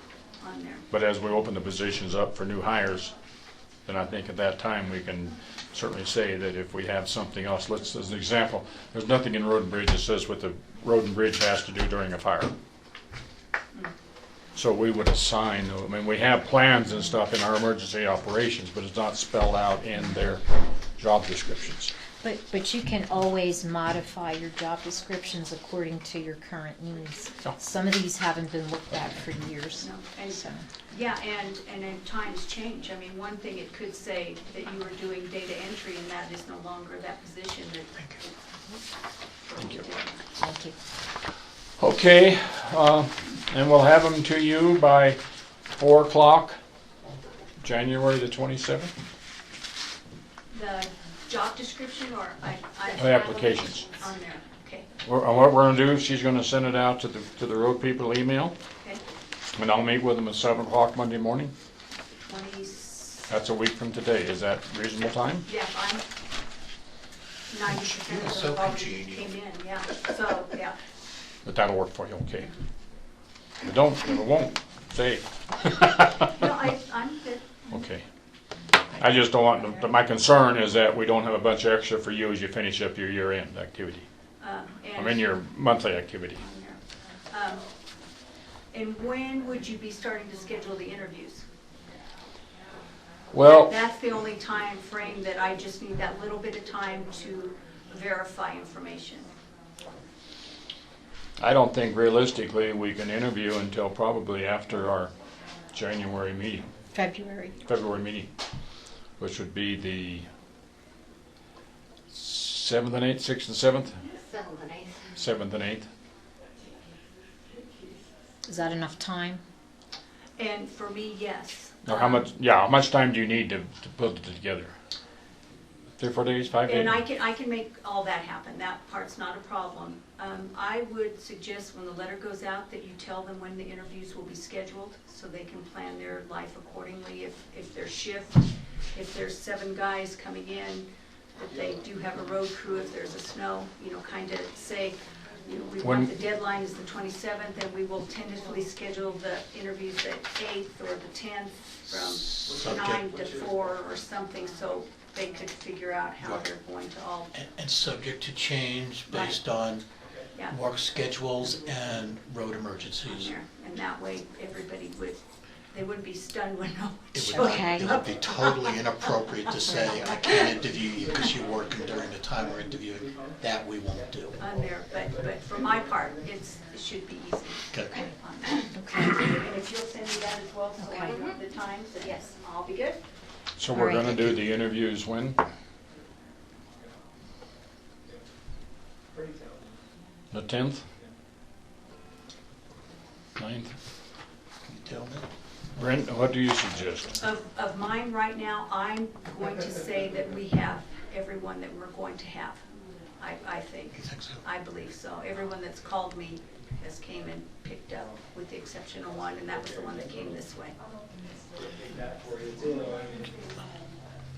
Well, that's a Friday. Friday the 10th. So if we do this on Friday the 10th, and then we have our next meeting that next Wednesday in Wetmore? Mm-hmm. Yes. No, the 21st and what? 21st, yeah. So we're It's still on 2 11 weeks. days out. Yeah. So I have a question. Is the interview session is it a meeting and then you go into executive session for the interviews and then you come out? What did we do when we hired veteran service officer? I posted, I would just post it as a meeting on the door, so you weren't meeting alone. Secretly. But the door was closed because it was interviews, and then we posted the interview, that we had interviews going on. Counselor, we have to go into executive session for that then, right? It We should have a be an regular executive meeting, session, yes. and then we go into executive session for the interviews? And we can schedule it like the afternoon after the regular meeting. We can have executive session in the afternoon if you want to do it that way. You mean on the 8th. the 7th or the 8th? What day? 7th or 8th? Now, do we want to interview everybody that applied, or do we want to interview our top applicants? Well, and it's, you may, We may need a How do you do- workshop to, yeah, but a workshop is open to the public. right, so then it's an executive session. It's an to go over executive the- session. Ordinarily, I make copies of all of it besides their private information and make it available to you to give me your top choices. And you can just pick them up at my office or peruse them there. That'd be good. And that way you can take them home and read through and say, you know, 3 of the 6, all 6, and put them in order. And then and then you bring me yours and it has your 1, 2, 3 or your 4 and the same. And then we pick from there. If it, Is they're that all an this is- executive session, though? The pick is an executive session? Actually, you discuss it and then you come out and vote on it formally on the record, but you can kind of discuss and have an informal understanding of what your preferences are, but you need to make your vote in an In open public. session, yes. Because the Board of County Commissioners are effectively acting as a search and screen committee. Yes. So if we each evaluate those 6 applications on 1 through 6. And And they then- are all 6 really strong. And then we'll They come have a through there reason for turning it in. and what I'm trying to say, Bob was ranked 1 on this list, and I was ranked 5 over here, and I was ranked 3 over here. That means that's 5 and 3, that's 9 points. Right, and And we go across and add up, and then whoever those 3 least number of points would be the 3 that we would interview, unless we decide we want to interview more. Do you see how I'm going with that? Kind of like a golf Usually, score. ordinarily, it's never a choice. I have never had it where it was anything but the strong 3 or 4, and it was always unanimous. Maybe 1 and 2 were swapped, and 3 and 4, but it's always been really, they Okay. just really seem to stand out. Okay. And that's how we did it also when we hired Cindy. Okay. Okay. I'm just looking at the time. I So know. we have about 10 minutes. So, is that? That's fine. Okay, Yeah. I will recess. We're done voting, right? Yep. Okay, I will recess the Board of County Commission. I will recess the Board of County Commissioners at 1:35 p.m. And I. Legal advice. I will second that motion, citing the CRS 24-6 402 regarding 4-B. Okay. Commissioner Prince has made a motion and seconded by Commissioner Hood to go into executive session, citing Colorado Revised Statute 24-6 402 regarding legal advice. All in favor, say aye. Aye. Opposed, same sign. Okay, we will now go into. Okay. At this time, I will reconvene the Board of County Commissioners meeting on January the 20th, 2017. Commissioner Prince made a motion, seconded by Commissioner Hood to go into executive session regarding CSR 24-16-402, and then Commissioner Prince made a motion, seconded by Commissioner Hood, to go back into regular session. I attest that I am the chairman of the Custer County Board of Commissioners and confirm that discussion remained on topic, that no matters were adopted, and no actions or decisions were made. Counselor? That's a correct statement, and now I can state for the record, we did discuss an email demand for a response to certain questions from the Wet Mountain Tribune. We discussed that. No decisions were made in executive session, and we stayed on topic the entire time. Is there other business to come before us at this time? Well, we need to. That's what I'm asking. Okay, I'm sorry. I'd like to make a motion that the response to the inquiry by the Wet Mountain Tribune prepared by Clint Smith be approved, and that this board authorizes Mr. Smith to go ahead and send that response on our behalf. Is there a second? I would just like to add that we stay within the requested time constraints according to that email. And I would make a second. Dave, do you agree with the? I think it's fine. Yes, I'll accept that. Motion's been made and seconded to send the letter to the Tribune in response to the inquiry. All in favor say aye. Aye. Opposed, same sign. Motion carries. Okay, I'll give this right now to Brenda with the changes in it, and we can get it out today. And at this time, we do have a couple of items left for signature. I recognize we have some time constraints. Would you like to come back, Commissioner Prince, and sign these maybe tomorrow or Monday? I tell you, I'll sign them right now. Well, Monday will be fine if you want to. It'll be okay. Let me do them now, and I'll just get them done, if that's okay. Not that many of them. I won't be able to get them out into the mail until Monday probably anyway, so. I'll come back Monday and sign Okay. them then. Would you like to sign them? Yep, please. At this time, I'll adjourn the Board of County Commissioners, and we will finish signing the correspondence. Is that sufficient, Counselor? Motion, meeting adjourned at 1:50 p.m. Thank you. The only thing that I would say,